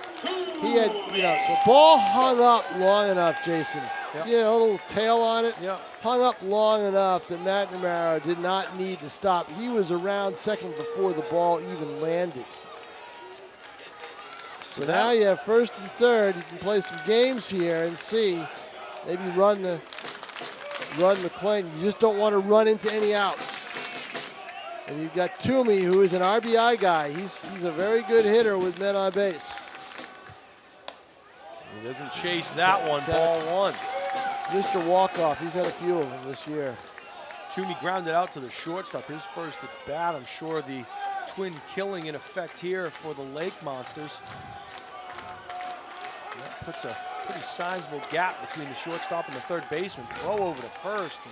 That's not a bad idea. This is one situation where you've got to watch that runner at first. They don't want him taking off for second. Want to hold him down, anchor him to first base so you don't end up allowing 2 runs that gives another base hit. Slow, that's a foul ball. I thought it went over I sure the base, did. but I'm not so sure, Tom. It definitely hit in front of the bag and then skipped to the left. Kyle Jackson is not saying anything, so I'm not sure if he saw it better than anyone and doesn't disagree. Well, There's you know no what? argument there. You get the umpire right there. Now, He saw it. Now, if you didn't have 4 umpires, I bet it would have been a fair ball. So with the umpire right there to make that call. But now you got to worry. You mean, keep that in mind if you're Berger. You got to worry about that because Toomey was right on that pitch. And there he goes. See, he gave him a fastball the first time. This time he lets the air out of the ball with a curve, and now 1 and 2. So Toomey will have to protect the plate Yeah, here. if I'm Berger, I don't give Toomey anything inside. I keep it on the outer half of the plate. He's come close pulling it Twice. So let's see, and that one was a sharp one. That would have scored 1 run at least. Oh, right back to me almost. Count will stay at 1 and 2 with just the 1 out as Berger in a little bit of trouble here in the bottom of the 4th. Runners on the corners for the Silver Knights trying to plate their first run.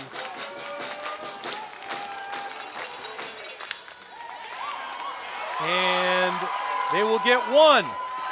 Safe at first! Yeah, and a run scored. And a run is in, so great hustle there by Toomey down the first baseline.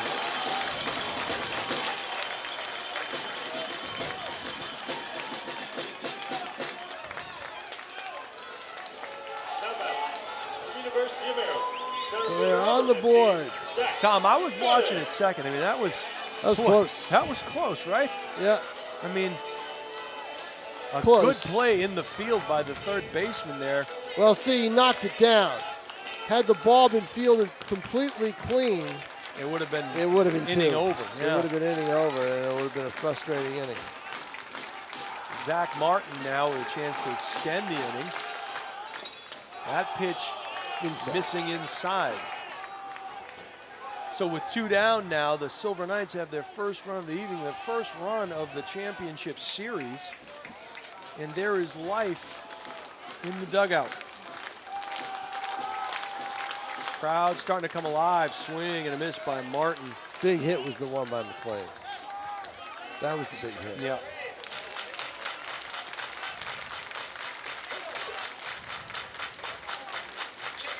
Depending on how this inning ends, you have to wonder if that ball had been fair.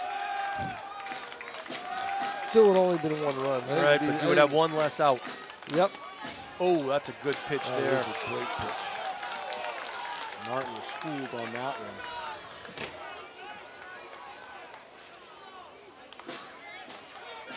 Or at least that's my thought on it. Close. That ball down third base was close. Another throw back to first, and Toomey will slide back in head first. 1 ball, 2 strikes, 2 down here in the bottom of the 4th inning. Silver Knights are down 4-1.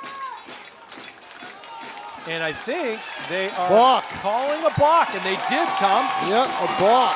So they've been watching it. And that'll be argued. And I'm sure they've been talking to the first base umpire over there. You have to believe. Jeff Kleiner called it. So a balk has been called. And Toomey is in scoring position at second base here. And looked like the manager for the Lake Monsters came out to get some clarification on that ruling. So now Martin has a chance to cut the lead in half. Negate those 2 runs that were scored in the top of the 3rd.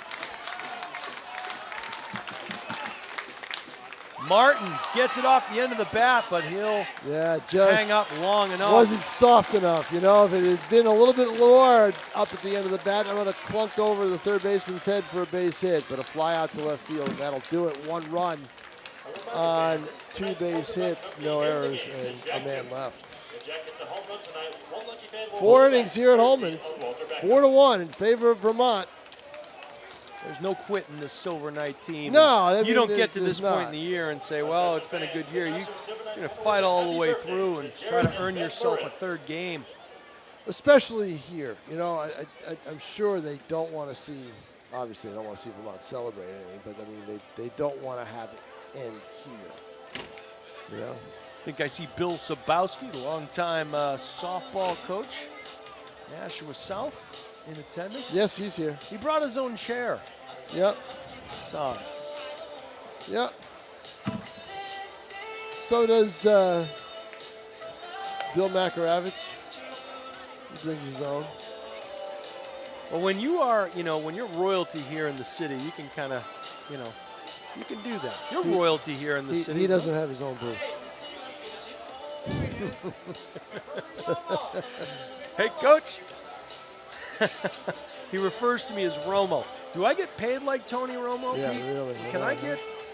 Man, how about that guy? James White retired today. Saw that. Timing Tom. is everything. Yes, Yep. and if you read the Sunday weekend print Telegraph a couple of weeks ago, someone made that call. Someone made that call. Yeah. Said that it's just a guess, but it's very possible if things keep going the way they've been going for White that he's not going to see the field. He's going to retire. Great career. Yep, fabulous. Is you're he a football. Patriot? Is he a Patriot Hall of Famer? Tom, will he be in the Patriots Hall of Fame, you think? Tough call? That's a tough call. It is a tough call. I mean. But, yeah, I would imagine they would. Could be one day, right? Just by virtue of that Super Bowl. Oh. Do you know what a Super Bowl like that does to a sports writer? When they have to rewrite everything that they had written for I can't believe you're complaining. Do you know what that does? They pay you well for that. Do you know what that does? Kobe Brulette. Take what you wrote for the first hour and a half, toss it. And that pitch in for a called strike. Outside part of the plate, fastball. Nice pitch there by Misig. Yeah, Misig has a chance to really be a key in this game. Ground ball to second base. He's pitched well in his 2 outings already with this team. You know what he's done, Tom, and I think we said it, but I think it's worth repeating, is he's just pitched to contact, and his defense has made the plays behind him. That's what you got to do, yeah. you know? Now batting from Tufts University, right fielder, number 5, Jimmy Evans. Jimmy Evans, the right fielder, will get his 3rd attempt. His first look at Misig. He walked in his first at bat, grounded out to second. His second at bat. Misig the delivery, and that pitch is inside just a bit, ball 1. Misig has retired 5 straight. See, Tom, you're doing the jinxing. I'm not. I'm just. And he got the outside part of the plate on that one, Tom. Yep. Count evens up at 1-1. Nice pitch by Misek.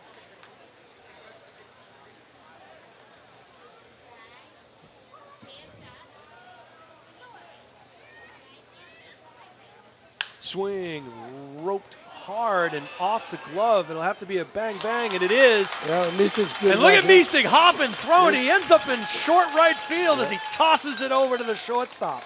Great play, good cover by Misek. Second time he's covered over there. Now batting from Wake Forest University, catcher, number 8, So good fundamental baseball being displayed.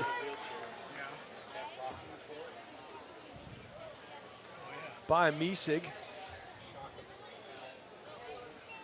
Pete Johnson looking at the nice rocking chair down there, the shock absorbers. Know what to get Pete for Christmas this year. You don't have to get him anything for Christmas. You know why? His birthday, I think, is Christmas Eve. Is that right? Yes. Called strike outside part of the plate.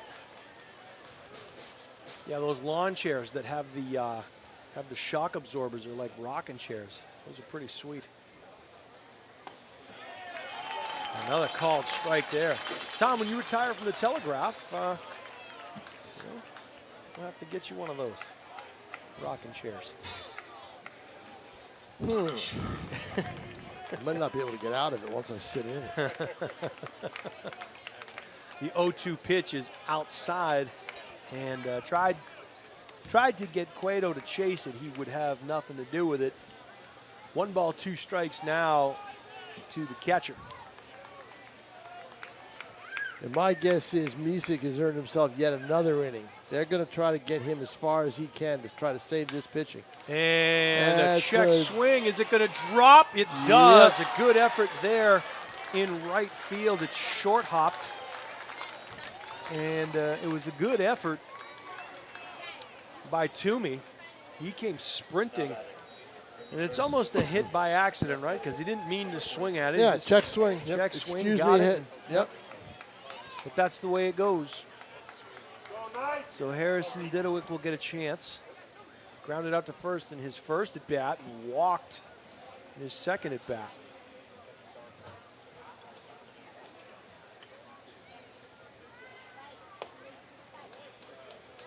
Misek little not- low. The thing is with Misek, he's not afraid to pitch inside.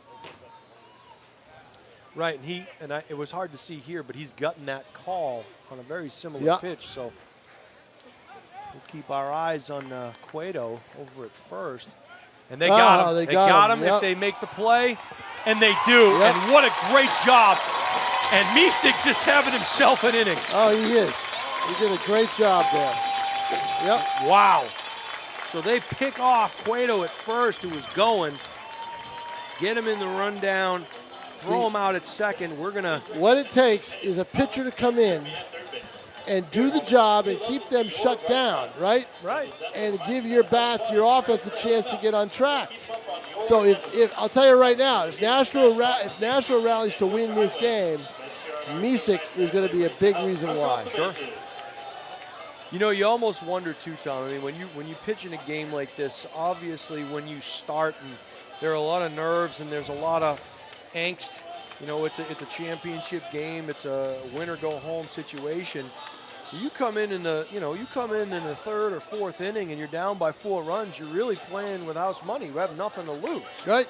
And Misek has just come in and done the job and allowed the players behind him to flash some leather. And he's covered first a couple of times and done a nice job. So good job, Alex. And another meeting with the Silver Knights out in front of the dugout.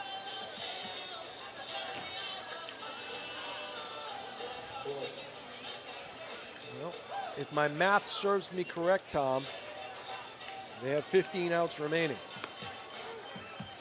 Huh? How about that? How about that? That's not bad. Yeah. That's I've good. been studying that for a while. Yeah, now. I just that's wanted to good. make sure I didn't get it wrong like I did last time. If you got it wrong. Yeah, if you got it wrong, I'd say, okay, that's fine. If Collins got it wrong, I'd be all over him. So It'll be Bozzo, Desjardins, and O'Brien. Anybody gets on, McDermott. Greg Bozzo. So we'll see if the catcher for the Silver Knights can get this inning started right. He squares up to bunt, quickly pulls the bat back. He is up 1-0. You know it's fall when the lights are on before, or getting close to fall. When the lights are on before 8, and that right one, at them. Again, they right hit it at right where they are. Yep. And also in right field of the field behind is a football practice. Pop Warner football practice. There it is. From Niagara University, shortstop number 5, Brady Desjardins. It is that time. High school practices will start tomorrow. Should have a full Labor Day weekend for you here on ETV. I believe we're going to do North Bedford at Stellos on Friday night, September 2nd, and September 3rd. I got to check the time of that game. It's BG against South. Yeah. That'll be the Chad Zabolis debut. Yep. The head football man at Nashua North.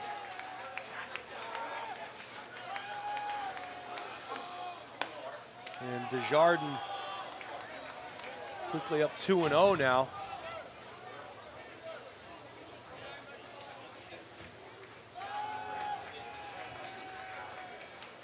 Swing and a miss. Big swing. Bad intentions on that cut. Yeah. 2-1 now to the shortstop. On Berger, I try to get him to chase a little bit away, but oh, he comes right at him. And that one Good for him. fouled off to the right now to play. So just a smidge late on that. Tell you cut. what, though, I am impressed with this crowd. Yeah. I mean, you didn't know until Tuesday night late when this game would be played. This will be a big play. It's going to go fair. What a play! He's calling it foul. Oh, He yeah, called it foul. He And Jackson is going to appeal to the home plate umpire now. It bounced, and what he did was he fielded it with his right hand, right? But he didn't wait for it to. Here's the issue. It didn't hit. He didn't wait for it to get over the third base bag. I Right. believe he scooped it up prior to clearing the third base bag. So Oh, he did, but he fielded it in foul territory. yeah. So He grabbed the ball when it was in foul territory. So the balcony Muppets are out here in full effect tonight as they're letting Blue know about it, but it's not their call that counts. So Desjardins will come back. I still cannot get over this crowd. Yeah. This is huge. Is our play-by-play call that bad? Really, I know it. That pitch is outside, so we'll go full count now to Desjardins, who's hit the ball hard and lined out to center field his last at bat. And then a close play at third. He'll ground ball to the shortstop. Easy pitch and catch there. Yep. And Desjardins will be out number 2. So a couple of big fair foul calls in this game, huh? But you know what? You got 4 umpires. So you can't use the excuse that they were out of position.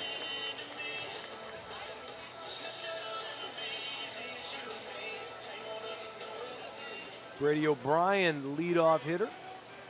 Grounded out to third and grounded out to the shortstop. See how far Vermont can go with Berger. They went more in a show you what it's like in the playoffs. You got a guy who's pitching well. You keep going with him as far as you can go, rather than save him for the next week or the week. So Moore pitched 7 innings last night in a blowout game. I got to be honest with you, because you save your bull. You want to save your bullpen more than your starter at this stage. I would almost say, Tom, that even if the Silver Knights were to score a second run, you still leave him in. Because he's got command of his pitches right now, and here it's not going to be too much of a debate. He'll have at least one more inning, maybe two. Swing and a ground ball to the second baseman. Will gobble it up and get the throw out to first. That'll do it. Make a little noise, but no threat. So we will head to the top of the 6th inning. Silver Knights are still down 4-1. The Clarion in Nashville is located off Route 3, exit 7, just 1 mile from Holman Stadium. And, Hotel is close to many dining options you know, in the area. say what you want. He only faced 3 batters in that inning, Tom. Yep. $2.3 million. Yeah, I mean, He faced 4 in the first inning. and that was a big, that was a kind of a big emotional inning Yeah. because they were all gathered there to start. But in the 6th, he's going to have to face McDermott, Wolfe, McNamara, and McLean. You know, so he's got his work cut out for him in the 6th. 7700. And that's for the Silver Knights room discount today. So Misig will make his way back to the mound here. And he's done a nice job thus far in this one. Yeah, my guess is Misig can probably. I mean, look, in college I didn't look up his numbers, but he was a starter in high school. So there's a couple guys going down to the bullpen now. So but they're just going to sit. So we'll see. There's a little bit of activity around there, but I don't see anybody getting ready yet. So my guess is Misig will have, at least another inning or 2. Because if you're Kyle Jackson, I mean, these short series are Brutal on your yeah, pitcher. well, they're brutal on your brain because you're thinking of this game, right? But you're also thinking of, a little bit of you is thinking ahead. But I guess the best way to do it is just focus on the game at hand. Well, you got to get to that third game. Yeah, worry right? about the third game if the third game comes up. That's it. It'll be Didowick, Kelly, and Martin. Anybody gets on for Veretto. Swing, and a nice pitch by Misig. I just have a feeling 4 runs isn't going to be enough for Vermont. I just have that feeling. I don't know.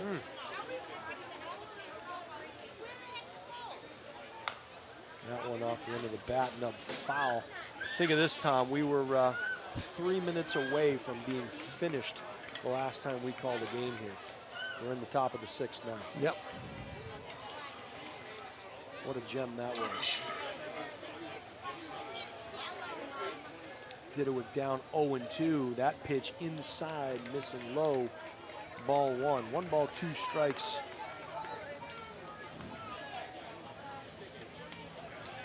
Lake Monster, left fielder, grounded out to first. His first at bat, and he walked in his second at bat. Swing and a miss, and a nice pitch there by Misig. And looked like Didowick was fooled on that one. 1 down here. Cooper Kelly, the shortstop. He grounded out to first, and he singled to left field. He'll get his first look. Drove in a run. He did. He has an RBI. He'll get his first look at Misig. That one is low, taken for ball 1.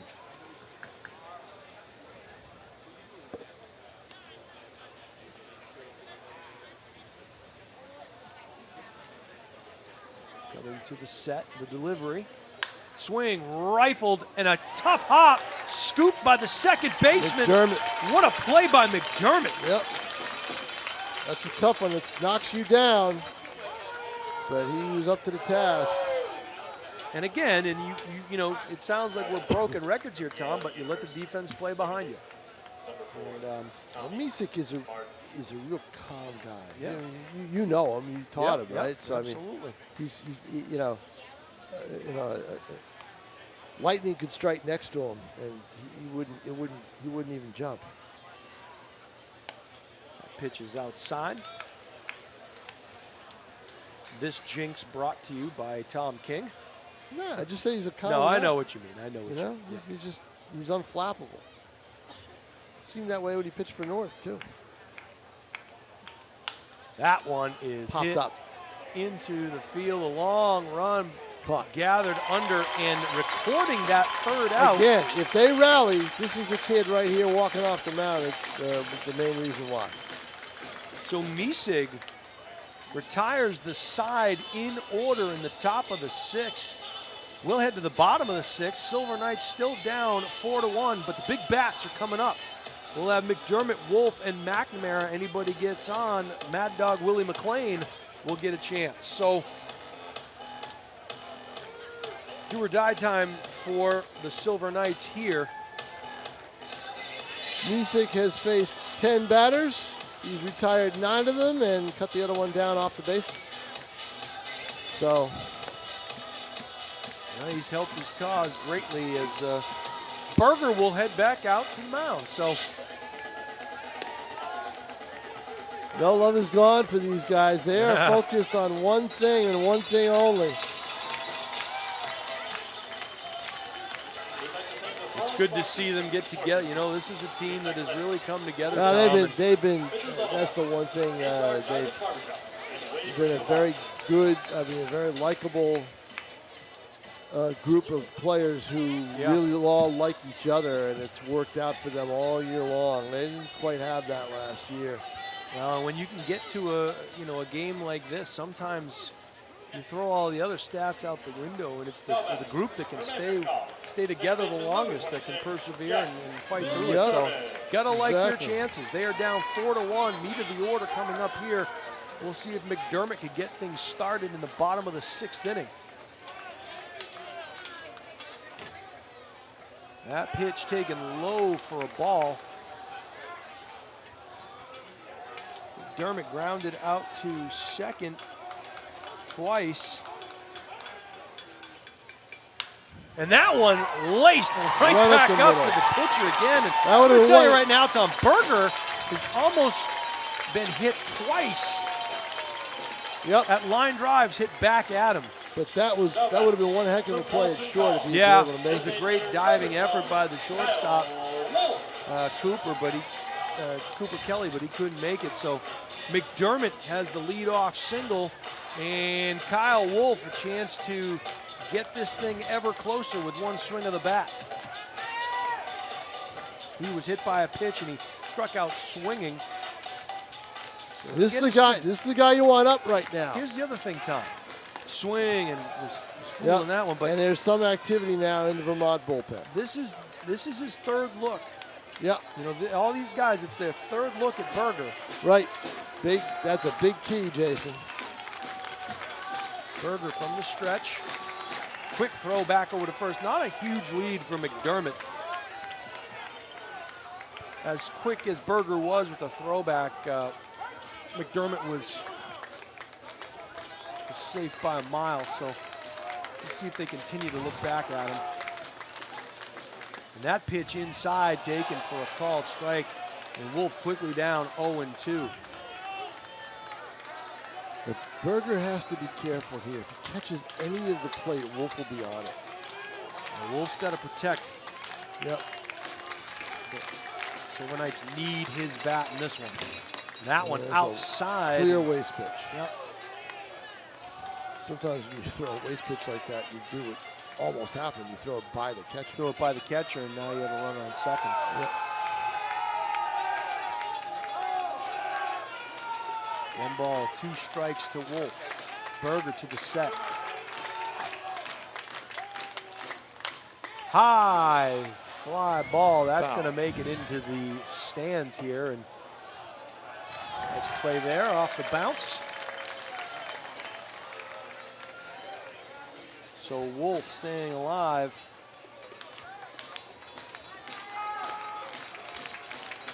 McDermott, the runner on first.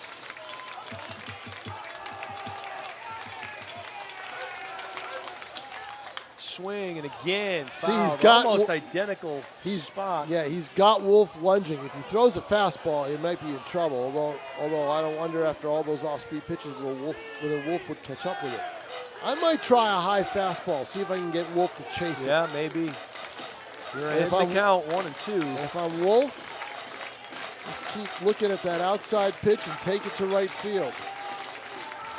Good battle going here between pitcher and hitter. Another throwback to first base by Berger.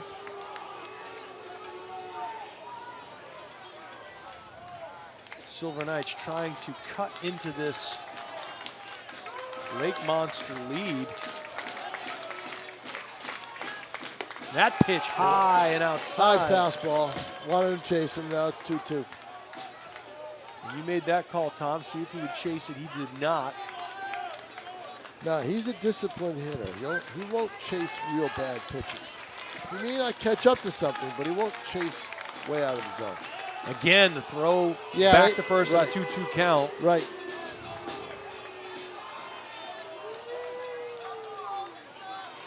So keeping McDermott honest over there, even though the lead is not substantial by any stretch.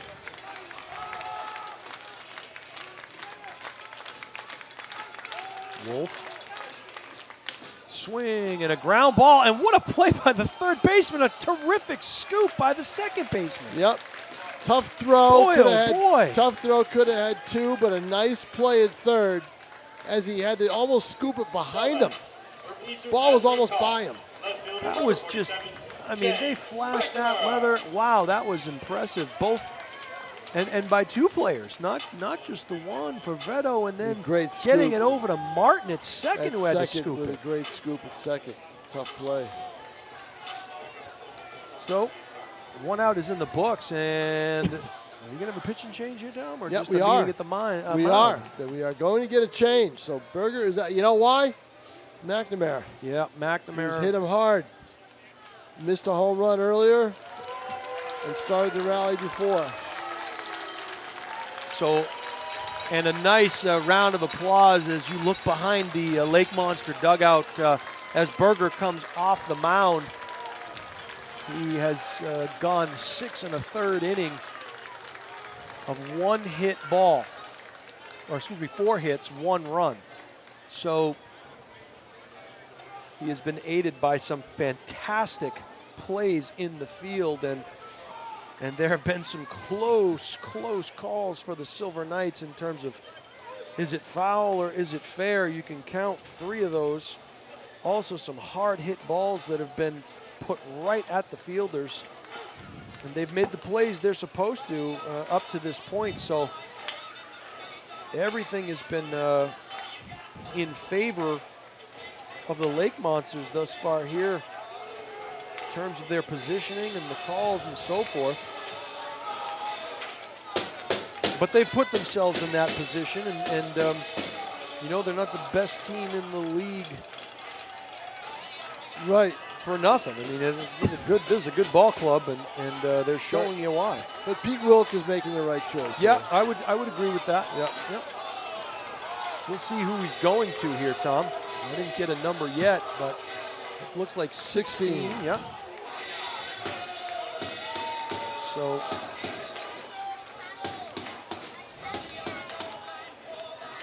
With the bases empty, he might have let Berger finish the inning. well, you mentioned, I mean, he's been hit hard, right? But you also bring in a lefty to face McNamara. A lefty, which is lefty good. versus lefty, and Yeah. yep.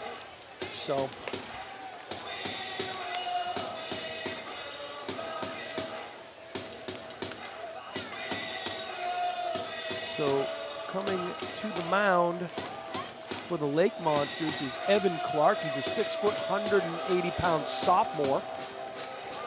Plays at USC. Calls Western Springs, Illinois, his hometown.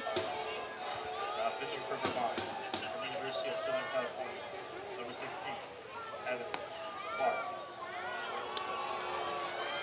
See, Wilk is And a former longtime Georgetown coach. Has a lot of the D1, D2 connections.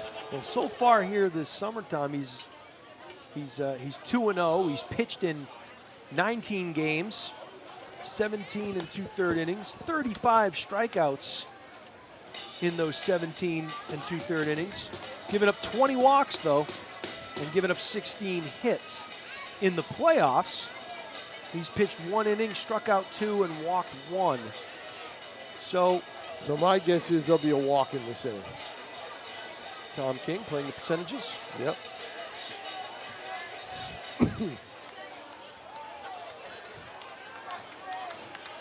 So Shane McNamara coming up to bat here. By the light of my laptop here, McNamara has struck out swinging. and got on base and scored the lone run for the Silver Knights. Oops. And just like that. Yep. Oops. So you got the runner in scoring position. I believe your article started with the word ouch last night, Tom. Yes, it did. Could this one start with oops? No. Depends how it turns out, Depends right? on how it turns out here. So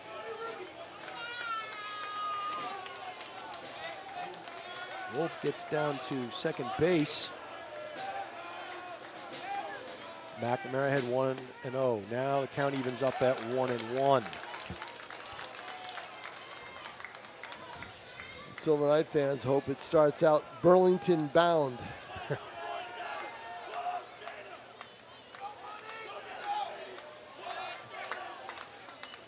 Swing and a miss there. Good pitch.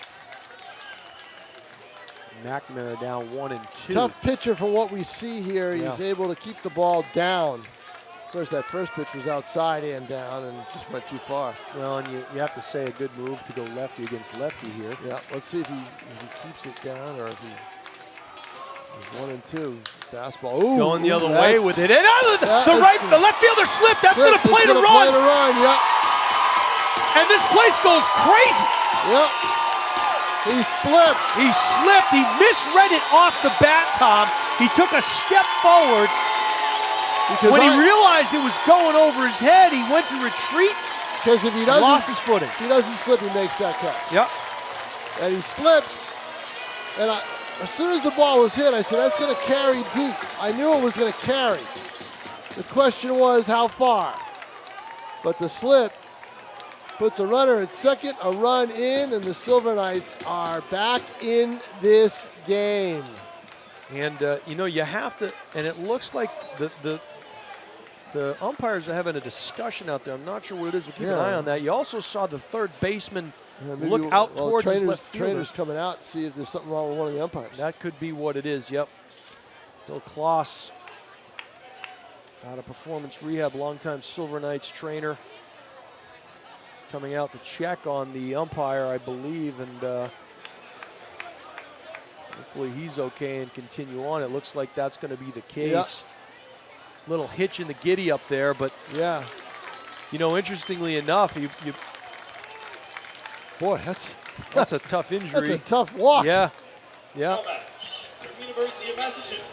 So, Will McLean, the first baseman, a chance to get the Silver Knights ever closer with one swing of the bat. We'll see what he does. That pitch low and outside, ball one.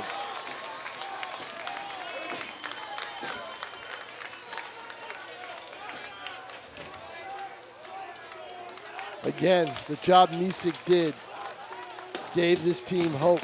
Well, and there's no one in the bullpen either, Tom, so you got to believe he's coming back. You got to believe he's coming right back out there. That pitch, just missing. Yeah. So 2 balls, no strikes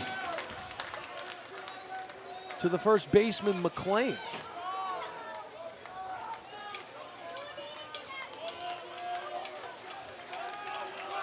McNamara playing games at second. And that pitch high and outside, ball 3, 3-0. Well, and Pete Wilk has got some activity going on in the bullpen down there. I think he's ready. Whatever it was, if he was down there throwing, I don't know.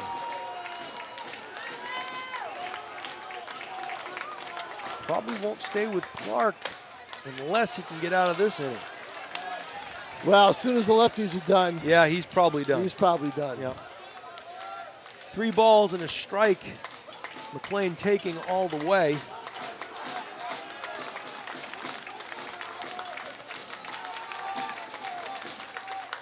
Swing and staying alive, just punching it into the dirt and foul. And there's no fooling anymore. I mean, it's basically, here it is, hit it. Here it is, hit it. Yeah, he's coming with gas. He's coming all the way.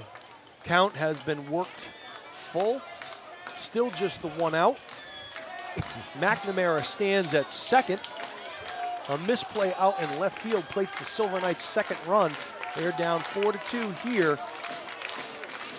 The bottom of the 6th. Swing and a high bouncing ball, a tough play.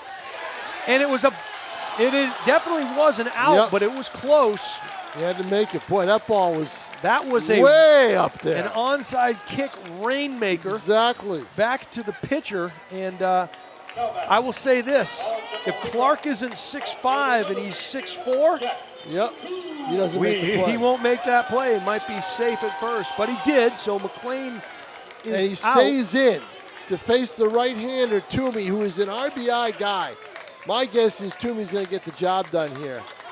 Just have a funny feeling that, I jammed him there. But Toomey is usually pretty good with runners in scoring position. He's had a couple of walk-off hits this year.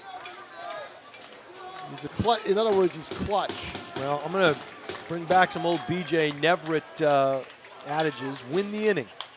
And if you can win the inning from here on out, you got a chance. Right. And if you look, the Silver Knights, they won the 4th inning and they won the 6th inning. So that is the key. Toomey trying to plate the 3rd run here. McNamara leading off 3rd. Oh, that was just gas. Gas. High gas. fastball. He's talking something. He's talking to somebody. He's talking to someone in the dugout. Yep. Wow. But the lead is cut in half. And it's My a 4-2 goodness. game. We have played 6, 3 to go. This is championship baseball here at Nashua Holman Stadium. This is what a championship series is all about, not last night. This is what it's all about. Well, these are the, say what you want, but for my money, these are the 2 best teams in the league, and and rightfully so, but playing here in this 2nd game. And the championship medal, just the I'd like to say intestinal fortitude of Nashua to just keep in there and keep plugging away and keep battling, and just the ever steady play of the, of the Lake Monsters. I mean, it's just 2 very good, well-coached teams with, playing for a championship, and that's what you want to see. And again, the crowd here at Holman, and they came alive. They came alive on that run.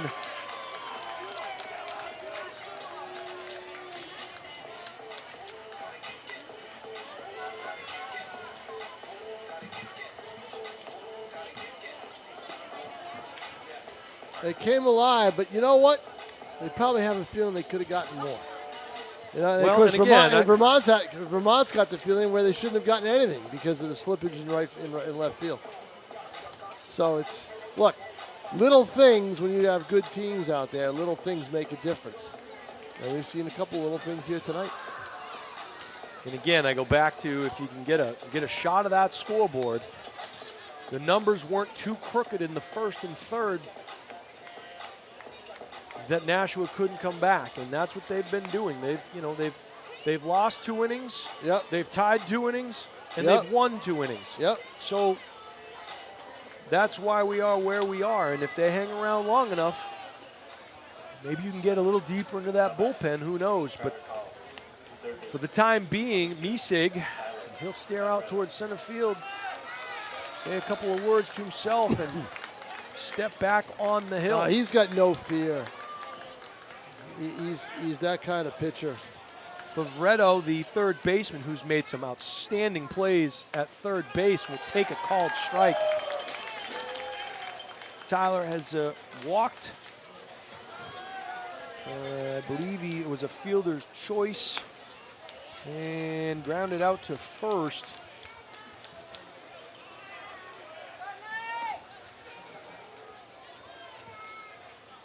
Swing, and count evens up at 1-1. The Holman Stadium faithful not liking that call. It's 2-1, actually. 2-1, excuse me. Keep me on my toes. And that catches the outside part of the plate. 2-2 now. This will be his last inning. You got activity already in the bullpen. There it is. And there it is. This is what Kyle Jackson has needed the last 2 nights. He's needed shutdown pitching, and he's getting it from Alex Misek, a Nashua native.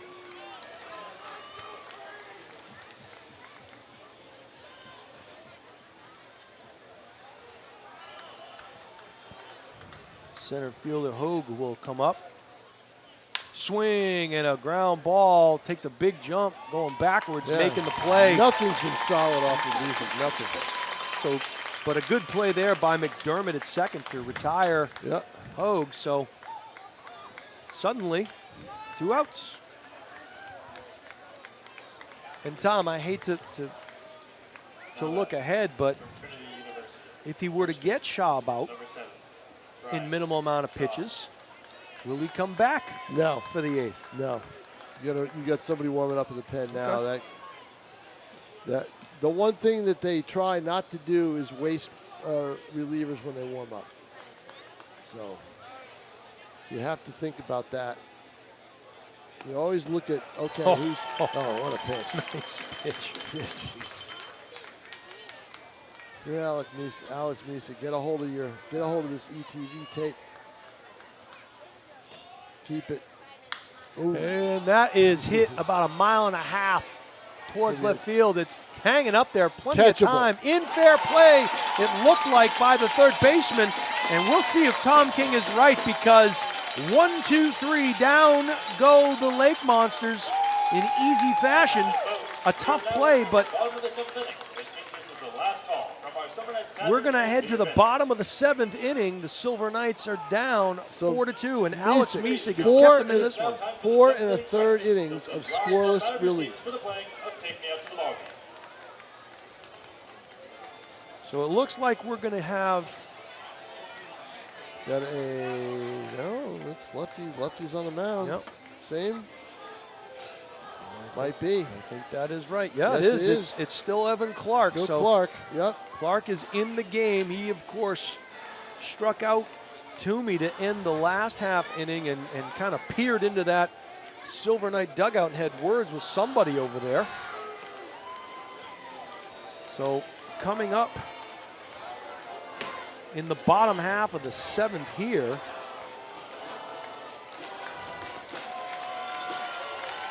and again, the Silver Knights are out of the dugout and they're staying engaged and really have to like the attitude of this team, Tom King.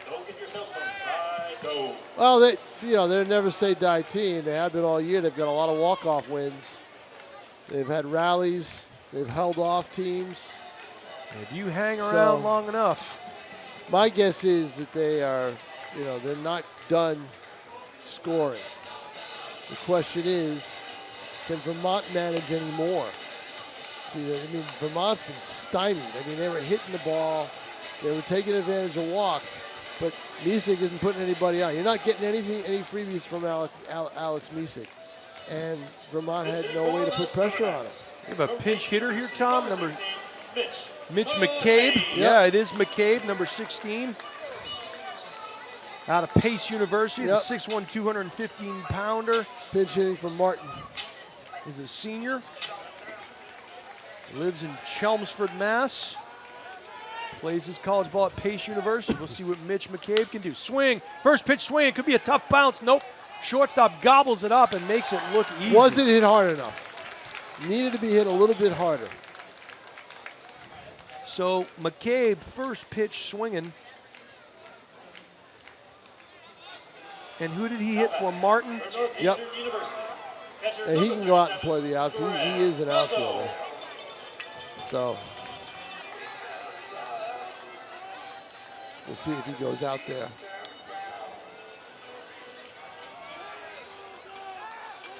Martin was in left, I believe, correct? Martin was in center. Center, oh, yep. All right. Oh, that's right, D'Amato's not in the lineup tonight. That's right. Yep. Bazo, the catcher, he's ahead 1-0. I don't think McCabe is a center fielder. That one goes the other way and is in Look for at a base hit. Bazo looks at the dugout, shakes his fist. So the tying run is coming up to the plate here with 1 down in the bottom of the 7th. Nashua now out hitting Shortstop number 5. Yep, Brady 6'5". Lake Desjardins. Monsters. And this is Brady Desjardins, the shortstop. He's had solid contact a couple of times tonight. He's just hit it at somebody.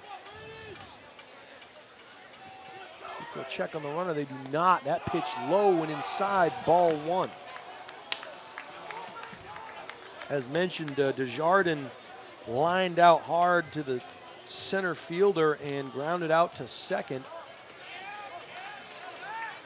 That pitch inside in the dirt, and the catcher lost it. He'll throw late, and if he does not pump that throw, Tom, He gets him. Bazo is out by Yep. a mile. But because he pumped it, I don't think he could believe that Bazo hadn't started running it. Right, exactly. He Bazo looked. lost it, and I'm not sure if Jackson or the first base coach was telling him to go or not, because But now, all of a sudden, the tying run is in scoring position. But you see, Bazo's not exactly the fastest tying guy. run Or, is at the plate. At the plate still, I'm sorry. But the third run is in scoring position. But as you Right. see, Bazo's not the fastest. So the outfielders, well, they're playing deep. It shows you what kind of cannon the catcher had. He was all the way over, halfway to the dugout, yeah, no kidding. fired it down to second with a strike. 3-0 count. And that pitch is high and outside. And now the tying run is on base.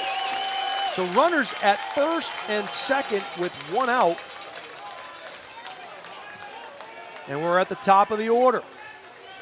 And there will be a meeting of the Well, minds there here. won't be a meeting. There'll be a change. And a change is forthcoming. So that will do it for Evan Clark, the fireballer. So let's see. You've got righty, lefty, righty, and then 2 lefties. But you're bringing in a right-hander, I believe.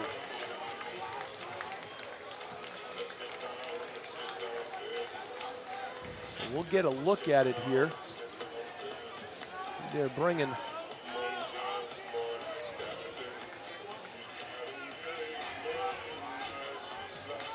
oh, what a game.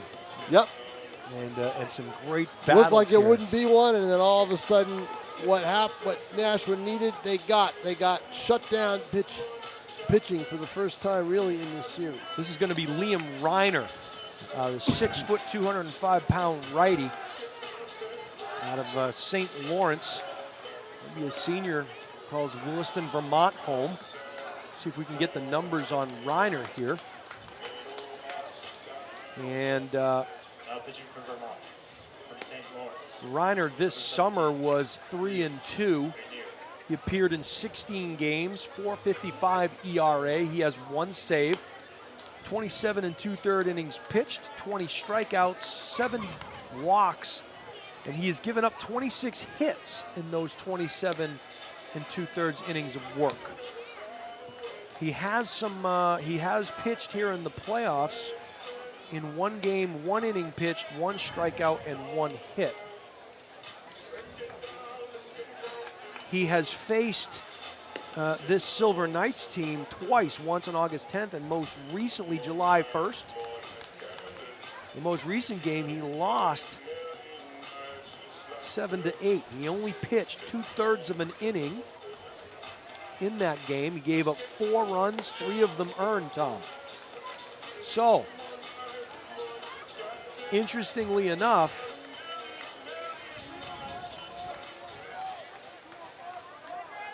he comes up. First and second, 1 out. Silver Knights got something brewing. They're down 2. They have a chance to tie the game or do a lot more damage. At least to try to get at least 1 run and then go from there. Brady O'Brien, the leadoff hitter, grounded out to third, grounded out to short, and grounded out to second. So he's hit it to everybody in the infield except the first baseman and the pitcher. Some gamesmanship at second, hiding behind the umpire. That breaking ball almost gets O'Brien's left shoulder. The first pitches by these relievers has not done the job, has it? So 1-0 now.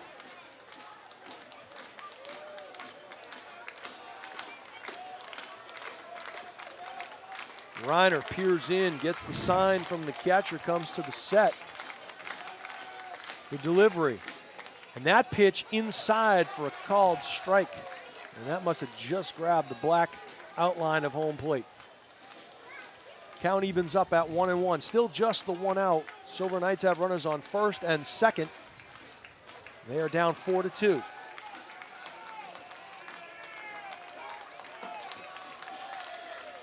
This crowd starting to come alive.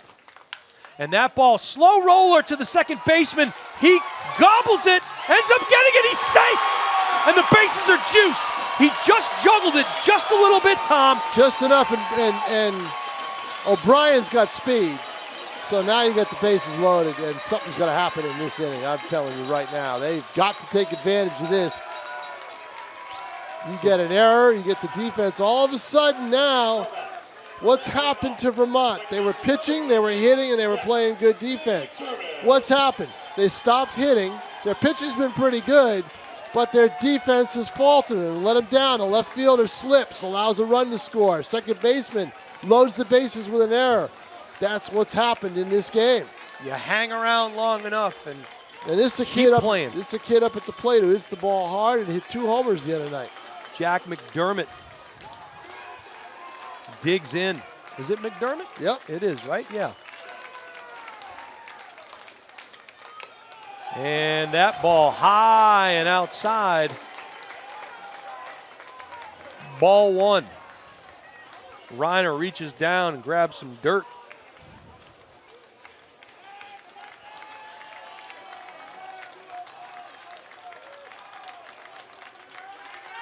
Tying run is at second. The delivery, and that pitch inside, and it gets away. And here comes the third run. He is in. 4-3. Runners at second and third. And this place has come alive, Tom. Oh, it's been alive. It's been alive. Yep.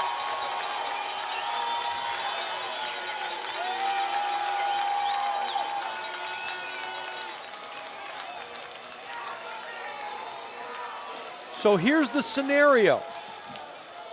The score is 4-3. There's one down here in the bottom of the 7th. The Silver Knights have won their 3rd inning. The go-ahead runners are in place. The tying run is at 3rd. The go-ahead run is at 2nd. And after McDermott, you get the meat of the order coming up 3, 4, 5. Wolfe, McNamara, McLean against a righty. Maybe. Lefty is warming up in the Vermont pen.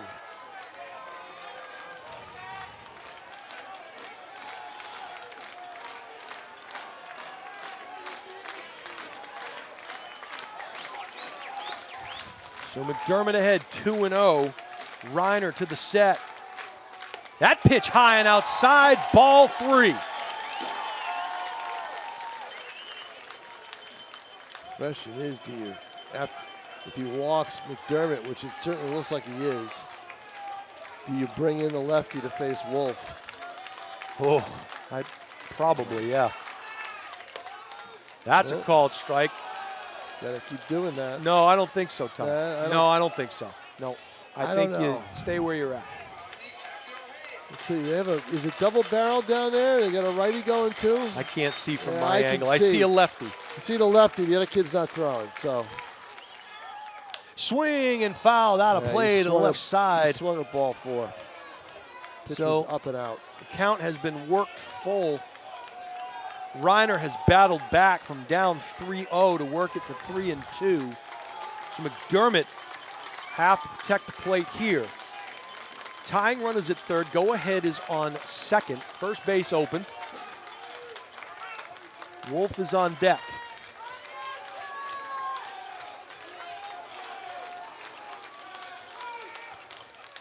And that one fisted.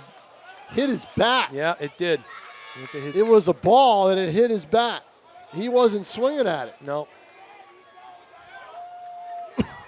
So 3 things could have happened there. It could have been ball 4, could have been a hit by pitch. Instead, it's a foul ball. Dermott digs in. No, he's not going to throw off speed, I don't think. I think he's going to keep pumping the fastball. He does. That ball rifled, and the tying run is in. Yep. So we are deadlocked now at 4. So McDermott does the job, sends it to the second baseman. His only play was at first, records the second out.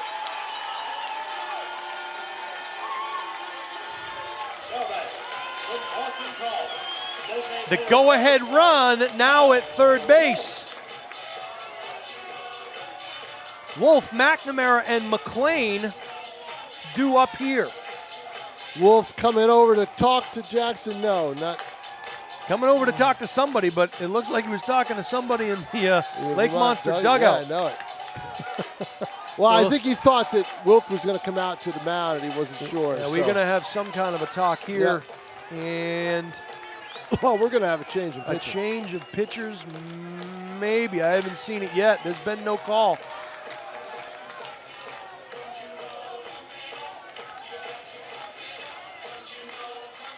He's looking out there, but he hasn't signaled to anybody to come in yet. And he's going to see, going to get the feeling on his pitcher to see what he wants him to do. I think what he's going to tell him is, look, don't give him anything good to hit. Well, here's the other thing. The umpire in no hurry to get out there and break up this meeting, and he's still hobbled a little bit. That's why he's in no hurry to get out there. You get a few more warm-up pitches, and why would you? Look, come out and take as long as you need to. Oh, poor guy. He's going to be mid. I don't know about this. Well, Wolfe is due. Right, so they will stay righty versus righty.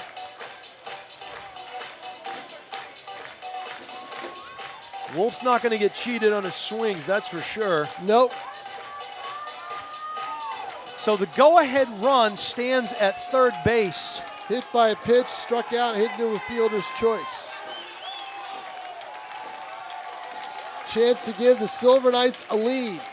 Tied at 4, bottom 6. Oh, the drama. And that pitch in the dirt, and here comes the go-ahead run, and it is in. Well, looks like Wilk made the wrong choice. You made the wrong call. Yeah. So,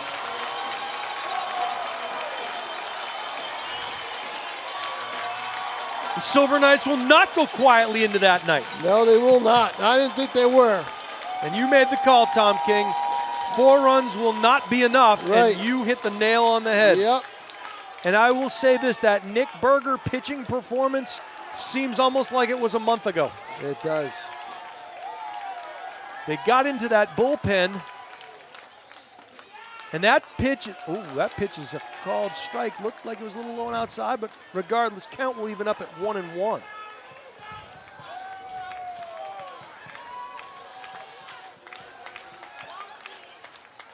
He got a piece of it. Slow roll to the first baseman. Should have a play.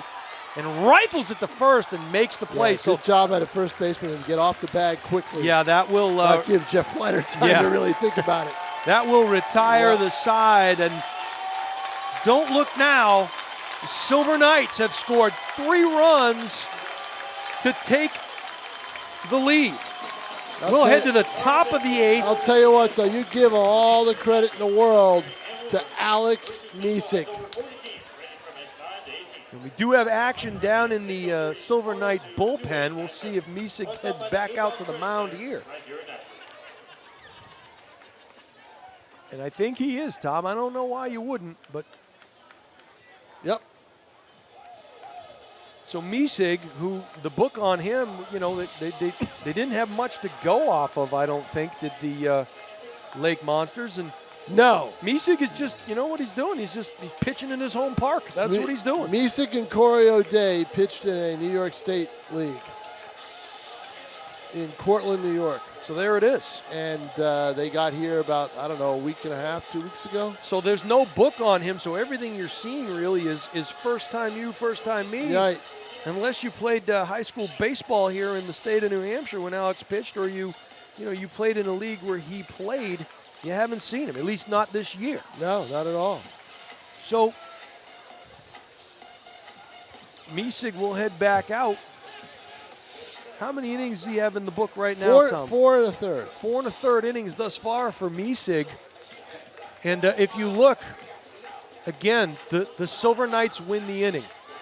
Oh, They win the inning. They've won 3 innings. Innings. If you can win more innings than you lose, Yep. you got a fighting chance. Right. Now back. Clarkson University. Designated hitter, number 14, Kobe Roulette. So Kobe Brulette will come up to bat. This will be his 4th at bat. He singled to left field. He had a walk and he grounded out to second.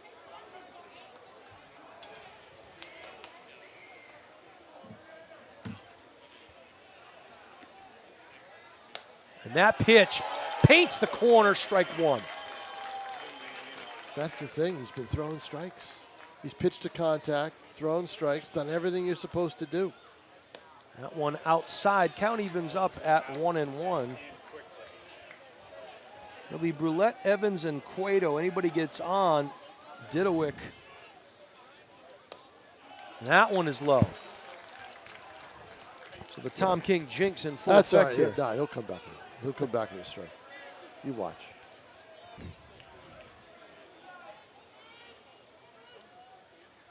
Swing and a miss. Fooled on that one, Tom. Yep. Told you, 2 right? and 2. You did. Well, you had a 50-50 chance here, Tom. Yeah, You're I going to did. be right or you're going to be wrong. Right. And I bet he comes back with another one right here.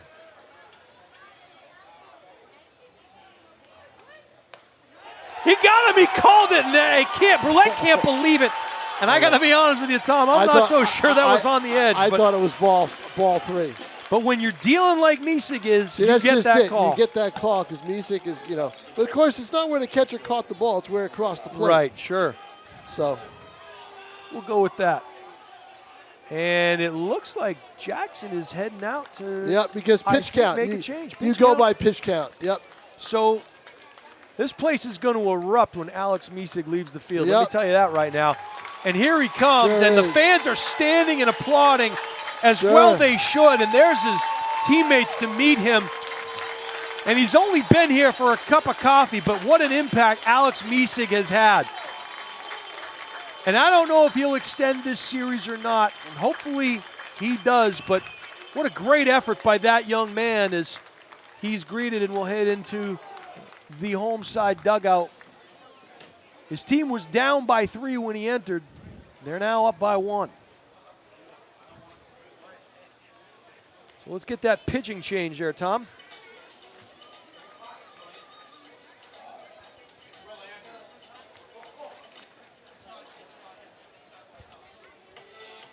And it looks like it's number 35, Will Andrews. Will Andrews, that's the way to go. Because Andrews can give him 3 more innings. See, if you can go Andrews to finish it out.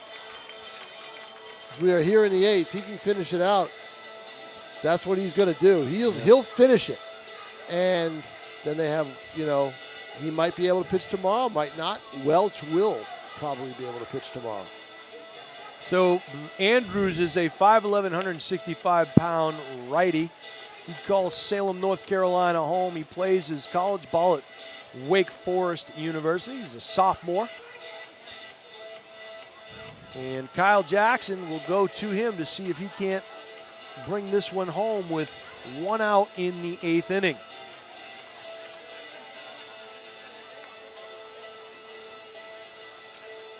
Well, dead in the water, Tom, is what all things look like after the 3rd inning. Yeah, they play 9 though, right? But they play 9. And Right. go back to that Steph Curry comment.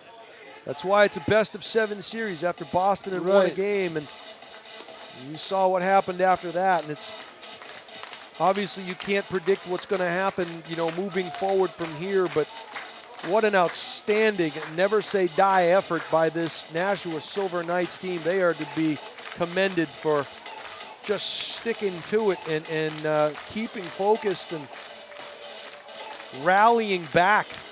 And kudos to the city of Nashua for coming out to support No them. kidding. Yep, in their final game. This is it. This is the last time to see him this year, regardless. And that Vermont side was boisterous and loud and in the early going of this one, and haven't heard much since that 3rd inning. Now back. Knox University, right fielder, Jimmy Evans will head to the dish. He's walked, grounded out to second, and grounded out to first. And the thing is they took the lead late, so Vermont doesn't have a whole lot of time. They got 4 out. They got what, 5 outs, right? So that pitch missing.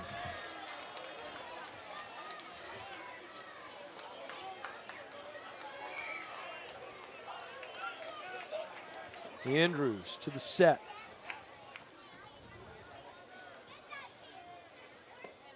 And that ball is low, 2-0 now.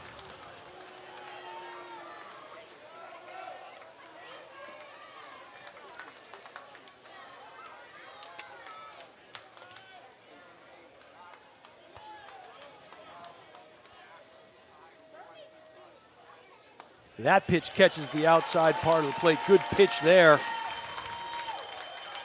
Evans still ahead in the count, 2-1. Nobody on base.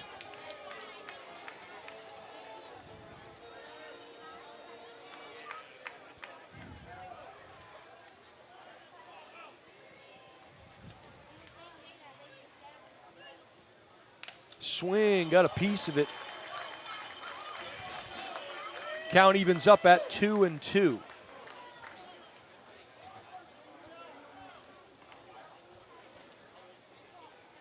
And Andrews wants to keep that ball.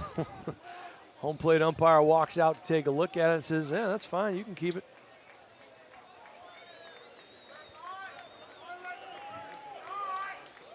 So Evans now,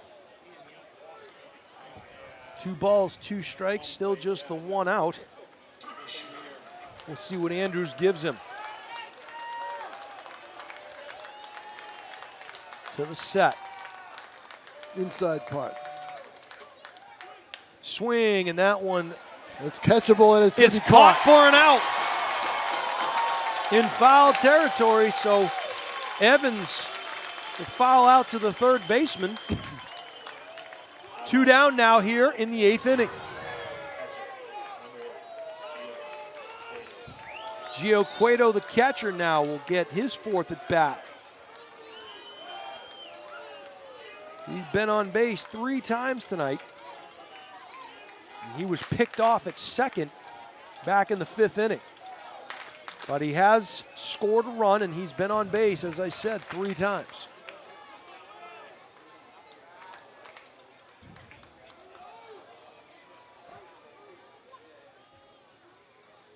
That pitch well outside to Cueto. 1-0.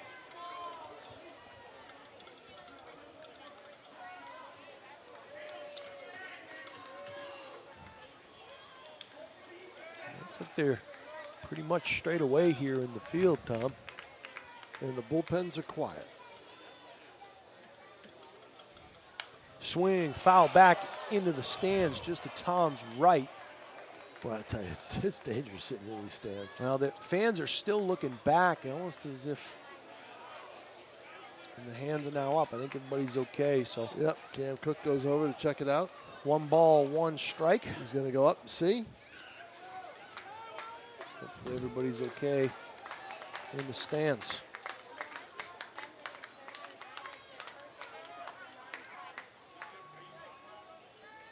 Andrews, the delivery.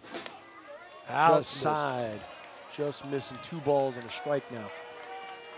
But I'll say it again, this game, this team needed someone to do some shutdown pitching similar to what we saw in the semifinals, and they finally found somebody who could do it, and that was Alex Misek. Now let's see if Andrews, who did it earlier in the playoffs, can do it again. This crowd's starting to come alive again.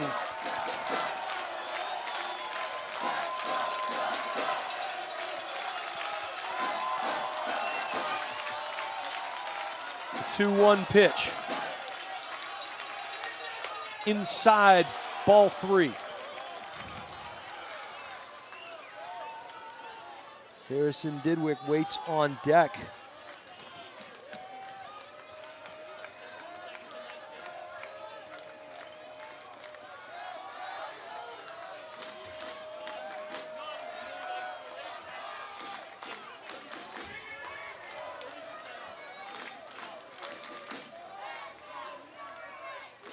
Swing, fouled off to the right side. Looked unsure on that swing. Yeah, just staying alive. Yeah, Andrews' pitches have that dip at the end, don't they? Yeah.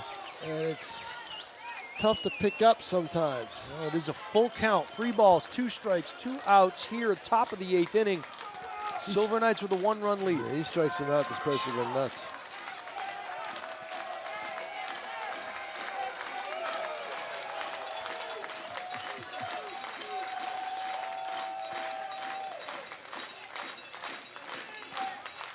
Yep. And he got him, Tom. Yep.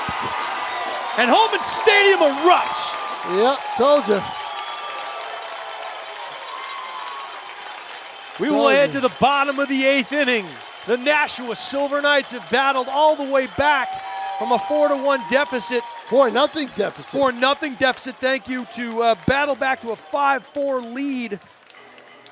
Bottom of the 8th inning. Jason Roby, Tom King, Pete Johnson, our executive producer, Bruce Hillsmeyer on the moving pictures. And we are seeing a great game here tonight. Sure the are. Crown jewel of Nashua, Historic Holman Stadium. Silver Knights trying to force a 3rd and final game here in the Fcbl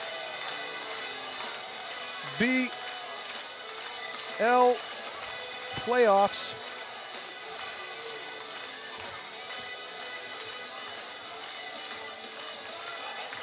I'm out of words, Tom. What a great game this has been. This game epitomizes this team. You know, it really does. And, you know, they they have different heroes all the time. And tonight they got one in Misek.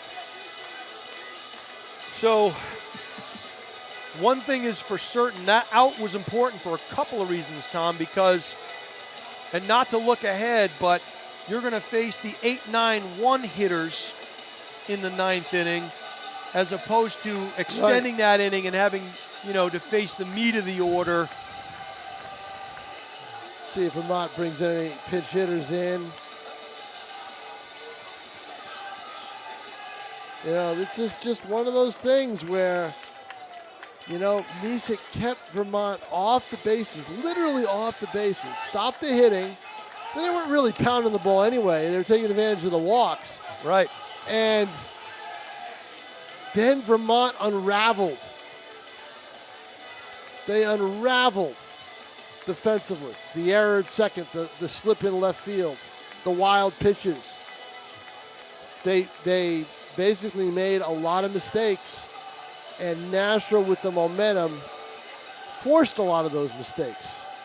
And it's a great job by the Silver Knights to just, you know, not give up. I think we have a change in pitchers too, Tom, if I'm not Yeah, mistaken. we got a lefty it's in there now. Yeah. Oliver Pudvar, a 5'11", 175-pound lefty out of Williston, Vermont. He plays his college ball at Manhattan. He'll be a freshman at Manhattan. So Yeah, but I bet Nashua would love to get another couple runs, but I don't think it's going to matter. I think Andrews is just going to shut him down again. Think about what it's like for these kids. They go through basically a whole year married to the game while they're in college, during the college season. Their college season starts in February. The practices start in January. The informal workouts start in November, December. Yeah. So they're and all their attention is on that college season. Summer's supposed to be kind of relaxing, but not in this league. In this league, they play for keeps. they sure do. And that's how it is. McNamara, that pitch is outside, so 3-0. count is 3-0. McNamara almost got hit by that second pitch. Yippee-ki-yay, Will McLean is on deck. Another diehard reference there. Squaring up to bunt, he'll take a called strike, trying to give him a different look instead of just resting the bat on his shoulder. So 3-1 now to McNamara. Shane O'Mac. He's been on base twice tonight, scored a run. Swing and That one fouled off Yep. his foot. You could see that kind of Right. slide right down his Yep. shin, and you have to walk that one off. You got to walk it off and hope that you're not too badly hurt. He and So the you- home plate umpire have to share ice buckets yeah, after no this kidding. one. He's walking that one off. That definitely stings. Yep.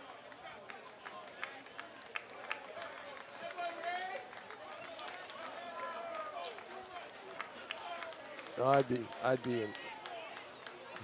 be incapacitated for a week, for 2 weeks. That's why we're up here, Tom. Yeah. Our days are well behind us. You had days. I didn't have any. I played a little bit of JV baseball. I got plunked the first day of tryouts, and I was done. Swing right back at the pitcher, and I don't know if he got a piece of it. It'll be close. And he'll get him because he lunged. Yep. Should have just run right through it. But you know what's interesting is, not sure McNamara was at full speed running down that first baseline. A little gimpy, I think, he was still feeling the effects of that foul. First baseman number 31, Will McClain.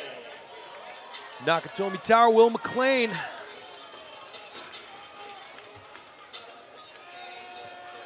He'll get his first look at Oliver Pudvar. Lefty versus lefty, called strike there.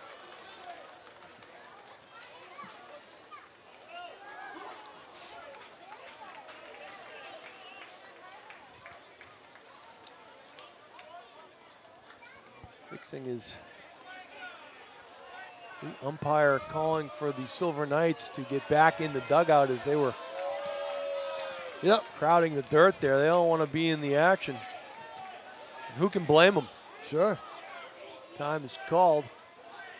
You know they're going to be up in the bottom of the top of the ninth. And I will probably head down to the field for the top of the ninth. Well, you want to jump, I want to be in the celebration. Be in there, yeah, right. Yeah. Swing and a miss, and that's a good pitch there by Pudvar. If I'm saying that right, I apologize if I have the pronunciation wrong.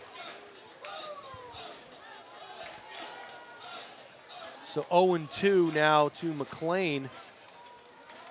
He'll have to protect the plate. Breaking ball stays up and tight. I thought it slipped out of his hand. It could be 1-2.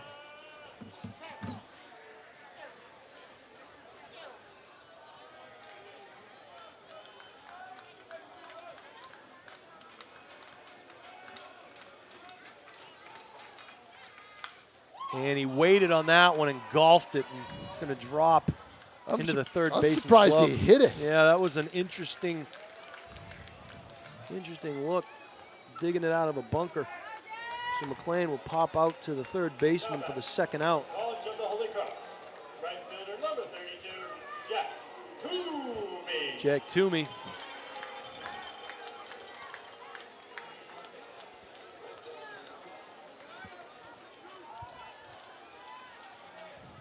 Swing going the other way with it, and that's going to hit the light stanchion or just go over the top of it.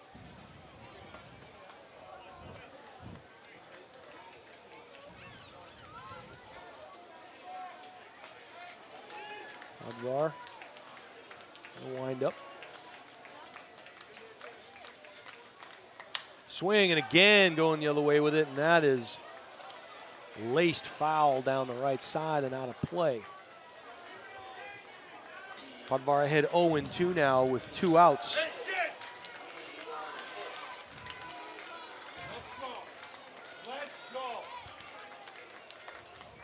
Swing, got Well, it just was a mile got a piece outside. I'm surprised he got his bat on it.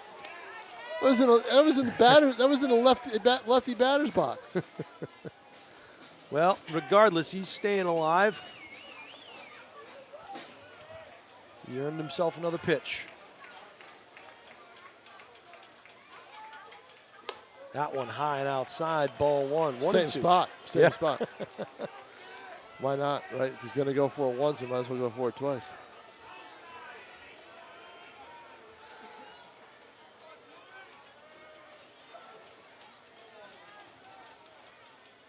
Swing and a miss, and down on strikes goes Toomey. That'll end things in the 8th.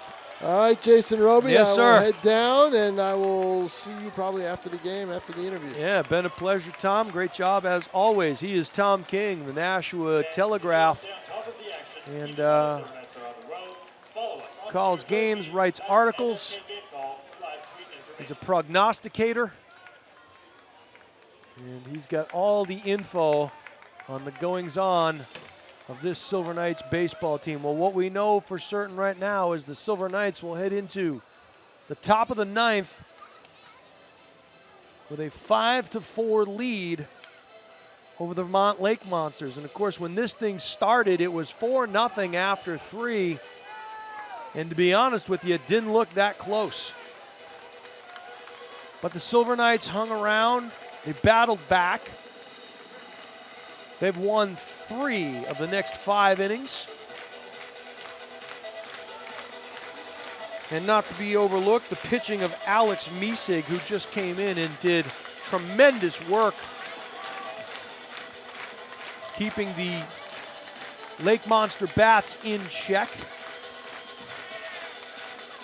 A late addition to the roster, probably didn't have as great a scouting report on him as they had hoped, but still, he did terrific work against a very potent offense and the #1 ranked team throughout the entirety of the 2022 season. But the postseason is upon us. Silver Knights trying to earn one more game. And if there is to be a deciding third game, winner take all, it'll be tomorrow night in Vermont. But there's work to be done here.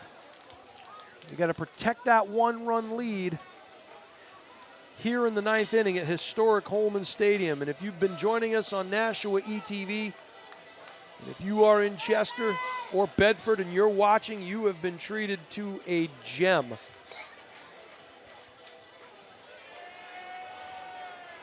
And it does appear that Will Andrews will try to bring this one home for the Silver Knights.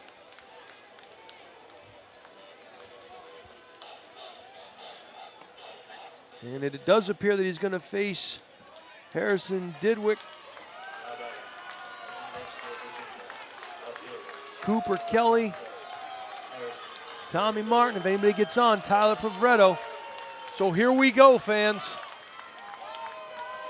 This is FCBL Championship Baseball right here on Nashua ETV.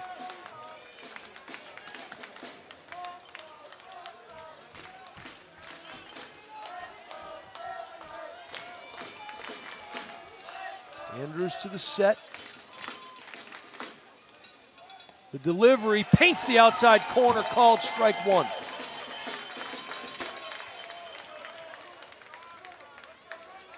Didwick is grounded out to first. He reached on a walk and he struck out swinging.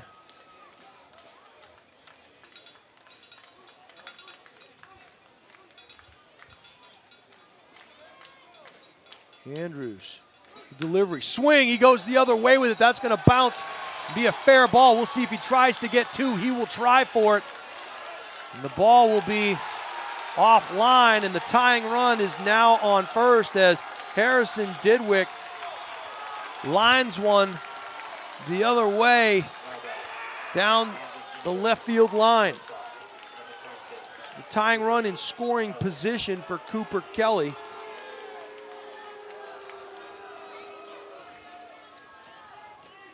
Base hit here could make things interesting. Andrews now will have to work with a runner on second. Comes to the set. Takes a huff, looks back over his right shoulder, the delivery. And they try to bunt. And it'll be called strike on the attempt. So they're going to try to sacrifice him over to third. And Kelly missed it. If you watched Patriots preseason football tonight, you missed a real game.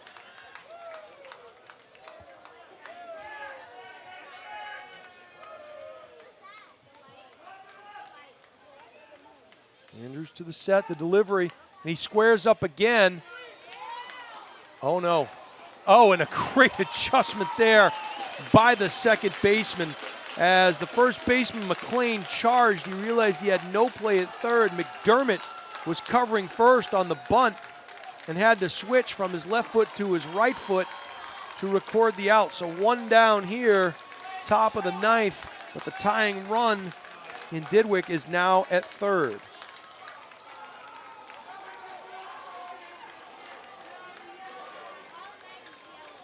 So the leadoff hitter, Tommy Martin now. And there's another meeting at the mound, and we'll see if they, how the defense lines up here for the Silver Knights. And the Vermont Lake Monster crowd trying to get a cheer going, being booed by the Silver Knight faithful. So a little game within the game here in the stands.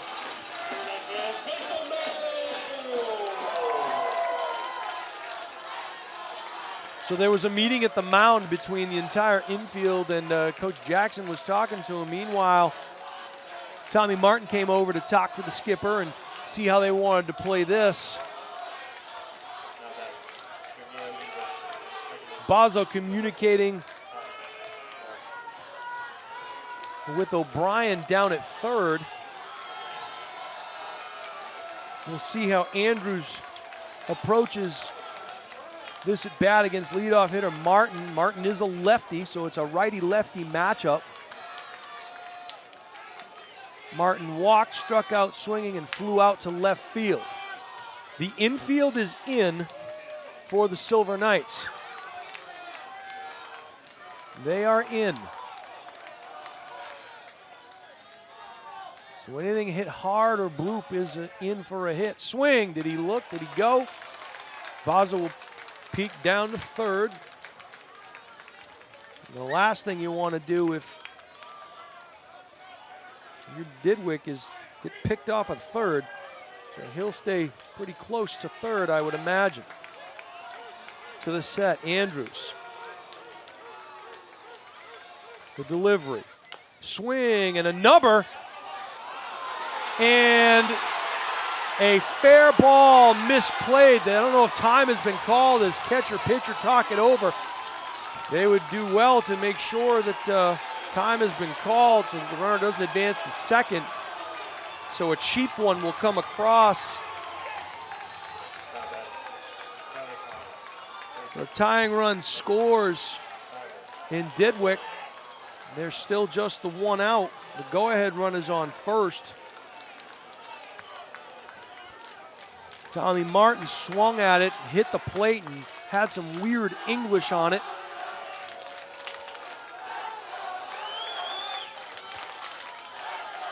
And so now Tyler Favretto will take his spot in the left side box. We'll see if Martin tries to run. He does not. That pitch is inside. Taken for a ball.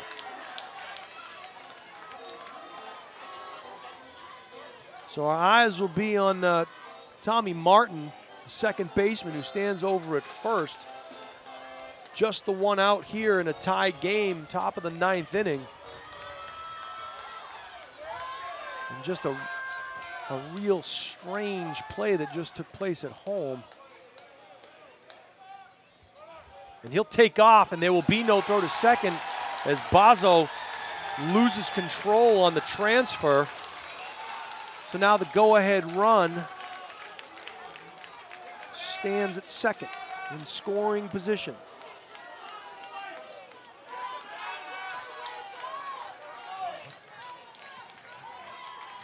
One ball, one strike, one out to Favretto, the third baseman.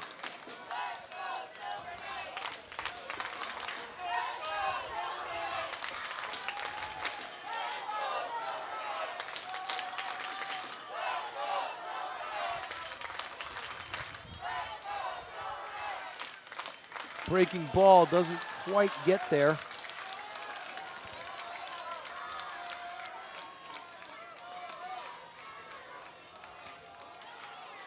So Favretto now ahead 2-1.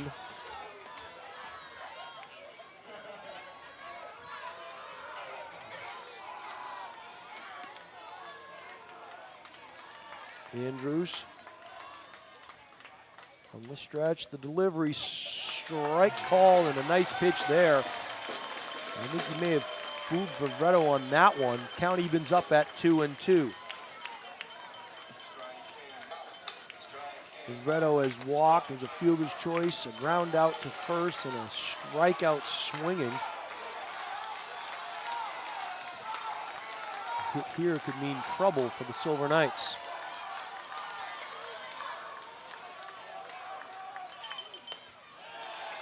He wanted to, but was able to hold up. Count goes full.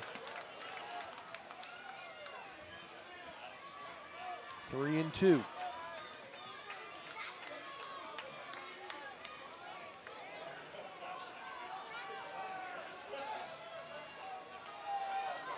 And we knew that this Lake Monster team was going to battle all the way through, and they have done just that. They win here tonight. They are the 2022 Fcbl champions. Silver Knights trying to extend the season to a winner-take-all Game 3.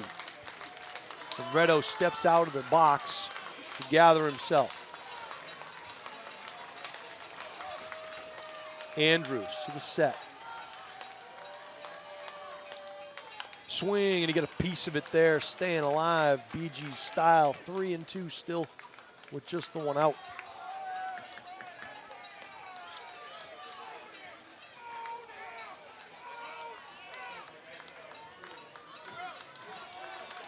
Fans have been treated here to a gem at Historic Holman Stadium.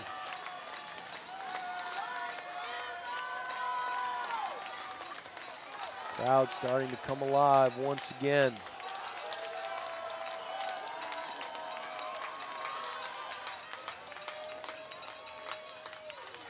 Swing and a miss, he got him. Outside cheese, strike three, down goes Vervetto.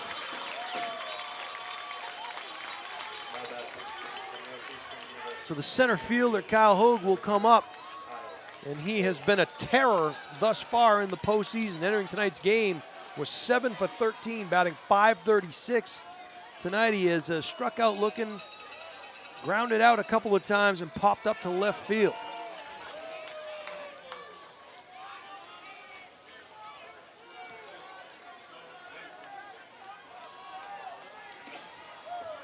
So 0 for 4 thus far this evening. They want to make sure they get on the same page because they probably feel like he's due. So Bazo and Andrews having a meeting of the minds down the bottom of the mound. Make sure they're on the same page. This is where you don't want to make a mistake with the go-ahead run standing on second base.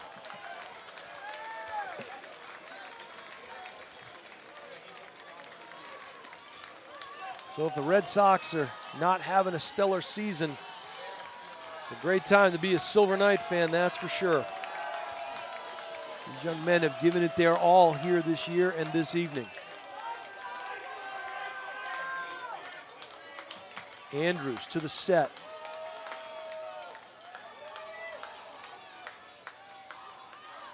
Quick peek. The delivery. Swing and a miss. Basel lost it there just for a second.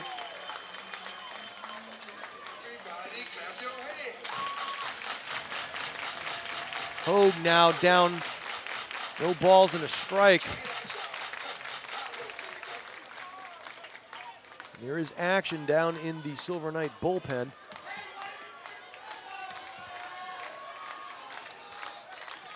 And it appears that maybe there's some as well down in the Lake Monster bullpen. Andrews, the delivery. Outside, painting.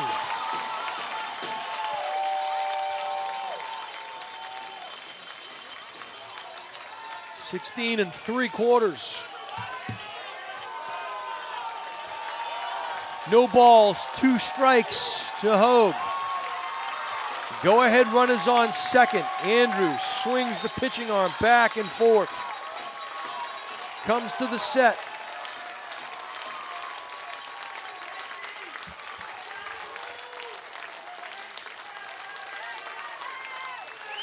Swing and a miss, he got him. And that'll do it. Bottom of the 9th inning. So Andrews has to battle back. The go-ahead run is stranded on second. And we will head to the bottom of the 9th. All tied up 5-5.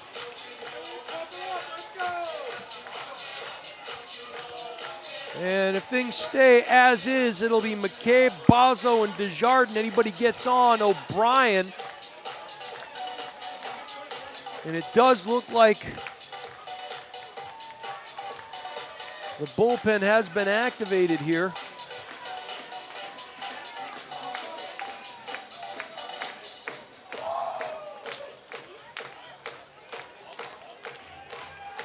The 5th pitcher of the night will come out.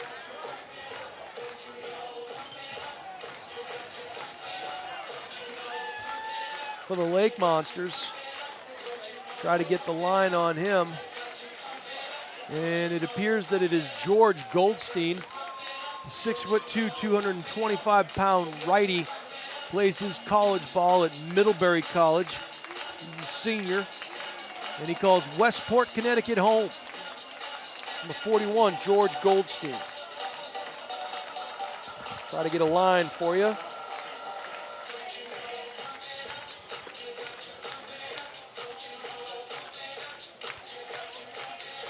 So the book on Goldstein goes as follows. He has not pitched yet in the postseason, but he is 4-1 this summer with a 2.81 ERA. He's appeared in 27 games. He's got 11 saves. He's pitched 32 innings. He's struck out 44 batters in those 32 innings. He's walked 13. He's given up 28 hits. Again, a 2.81 ERA. And if you count the All-Star game of 2022, pitched in that as well. So,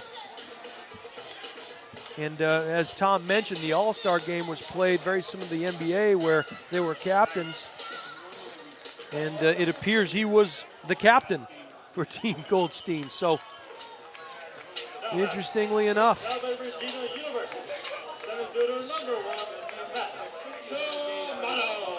So he was the winning pitcher of record in that All-Star game.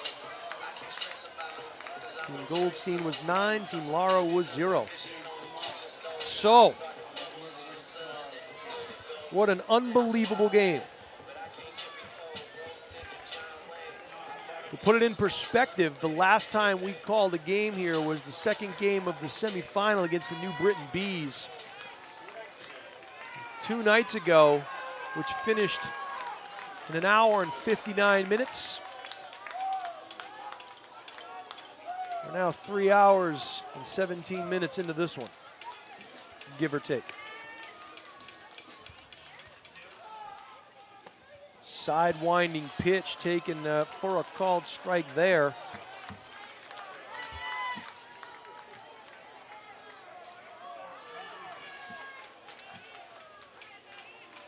It looks like this is Matt D'Amato hitting for McCabe. That pitch outside. Count evens up at 1-1 for D'Amato.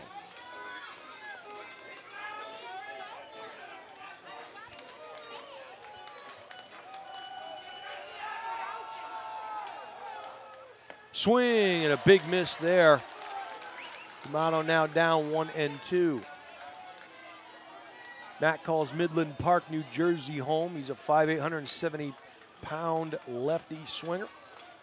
Senior at Salve Regina. Trying to get on base here. And that one gets the outside part as it breaks late across home plate, and D'Amato doesn't agree with it. Unfortunately, his opinion doesn't matter much here. Now back to Northeastern University, catcher number 37, Greg Bozzo. Greg Bozzo, the catcher now, will get his shot at Goldstein.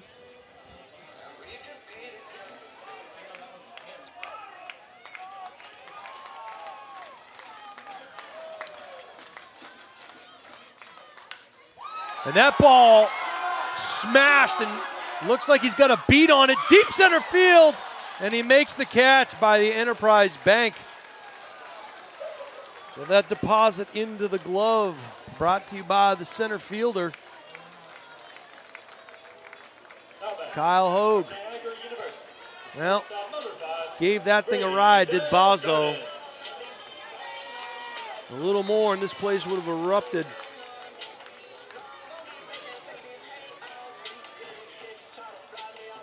Brady Desjardins now coming up with 2 outs in the inning. Trying to extend the Silver Knights season here. That one outside and low for ball 1.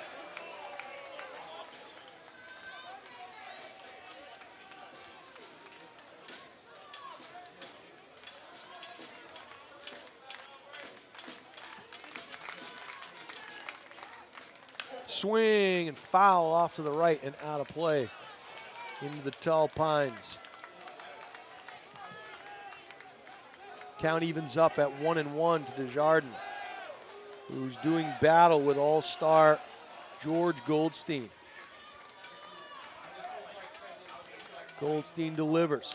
Swing, and that one fisted, and it could drop. We'll see if it does, and it does.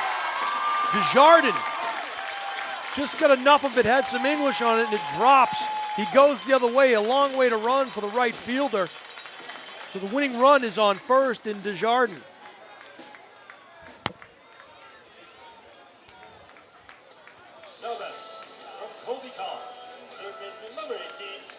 Brady O'Brien, the third baseman, will get his first shot at Goldstein.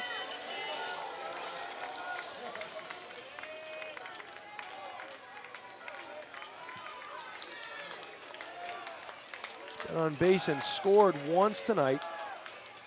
My county is 0 for 4. Quick throw back to first by Goldstein. Desjardins slides back in safely. Thank everybody for joining us tonight here on Nashua ETV. You have seen a gem.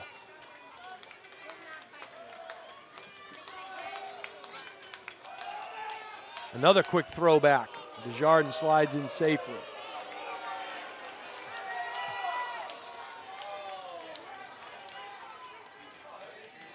So it'll be interesting to see if we have Tom King report back to the booth now that we've gone extended innings, or if he in fact just stays down there and does his telegraph gig. And that pitch breaks, but not enough inside for a ball.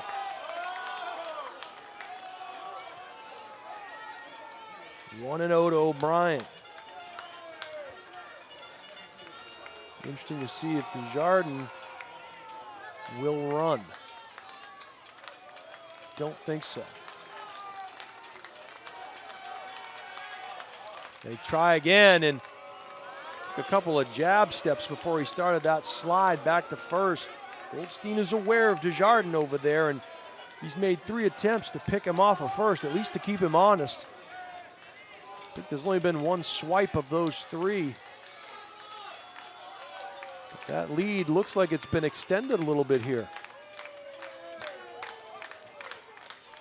That is a ball. 2-0 now to O'Brien.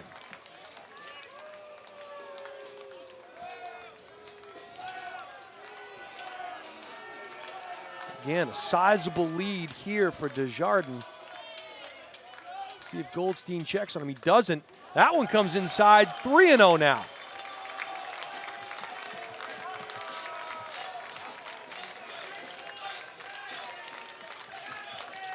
Goldstein grabs down, picks up some dirt, rubs it on his pitching hand, and steps back on the rubber and peers in. Gets the sign from Cueto, comes to the set. Quick throw back again over to first, and Desjardins slides safely back in. So even at 3-0, they are aware of Desjardins.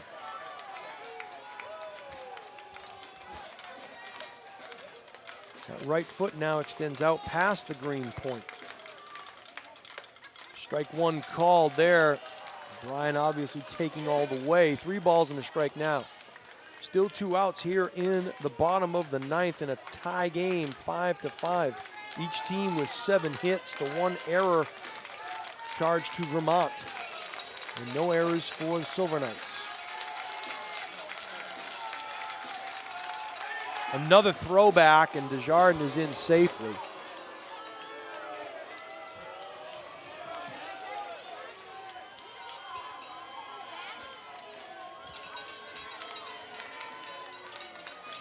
Goldstein peers in, gets the sign from Cueto.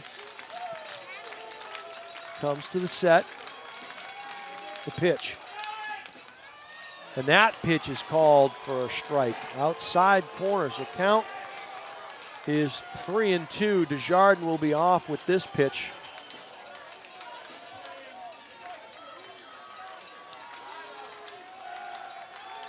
First baseman will stand behind Desjardins. He'll be off with the pitch. The delivery. And that is outside, ball 4. The winning run stands at second.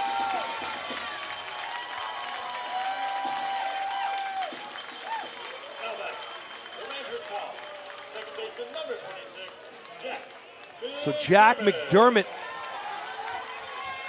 with a chance to, with a solid hit here, plate the winning run.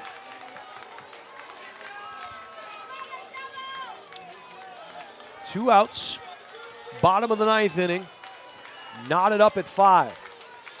Brady Desjardins stands at second. O'Brien is at first. Swing and a smash, and that thing's traveling, and he can't get it, and that's gonna do it. And the Silver Knights walk this one off in 9 innings. The ball was blasted by McDermott. The runners were off with contact. It was a long way to run for the right fielder. He gave it an effort, dove for it, did Jimmy Evans, but couldn't get it. And as a result, Desjardins runs all the way home, and he'll keep running all the way to Vermont. The Silver Knights will walk off game 2, 6-5 winners. And they look at the home crowd, and they're imploring them. It is the last home game here at Holman Stadium. There will be a champion crowned tomorrow night. And it could be that Silver Knight team celebrating on the first baseline. The crowd goes nuts. There will be a 3rd and deciding game tomorrow night in Vermont. Winner take all.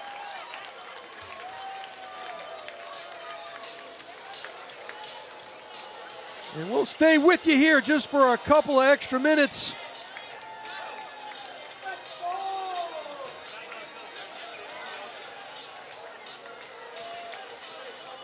The game-winning hit coming off the bat of McDermott, who smoked one to right field. Beyond the dive, Desjardins scores it and scores the winner as you see the Silver Knights jumping around. What a game, what a season. It'll be a winner-take-all game 3 tomorrow night to determine the 2022 Fcbl champion. The Silver Knights stay alive.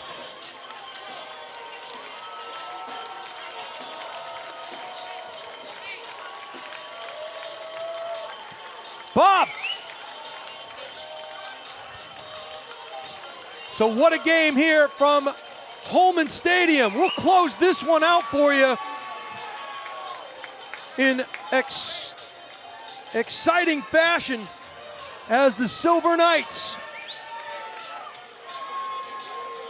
take it in 9 innings, defeating the Vermont Lake Monsters 6-5.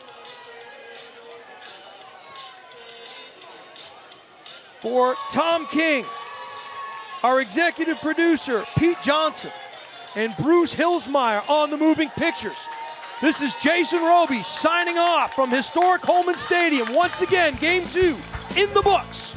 There will be a Game 3, and the next time we talk, there will be a champion crown. 6-5, Silver Knights on top of this one. Take care, everybody. Have a great night.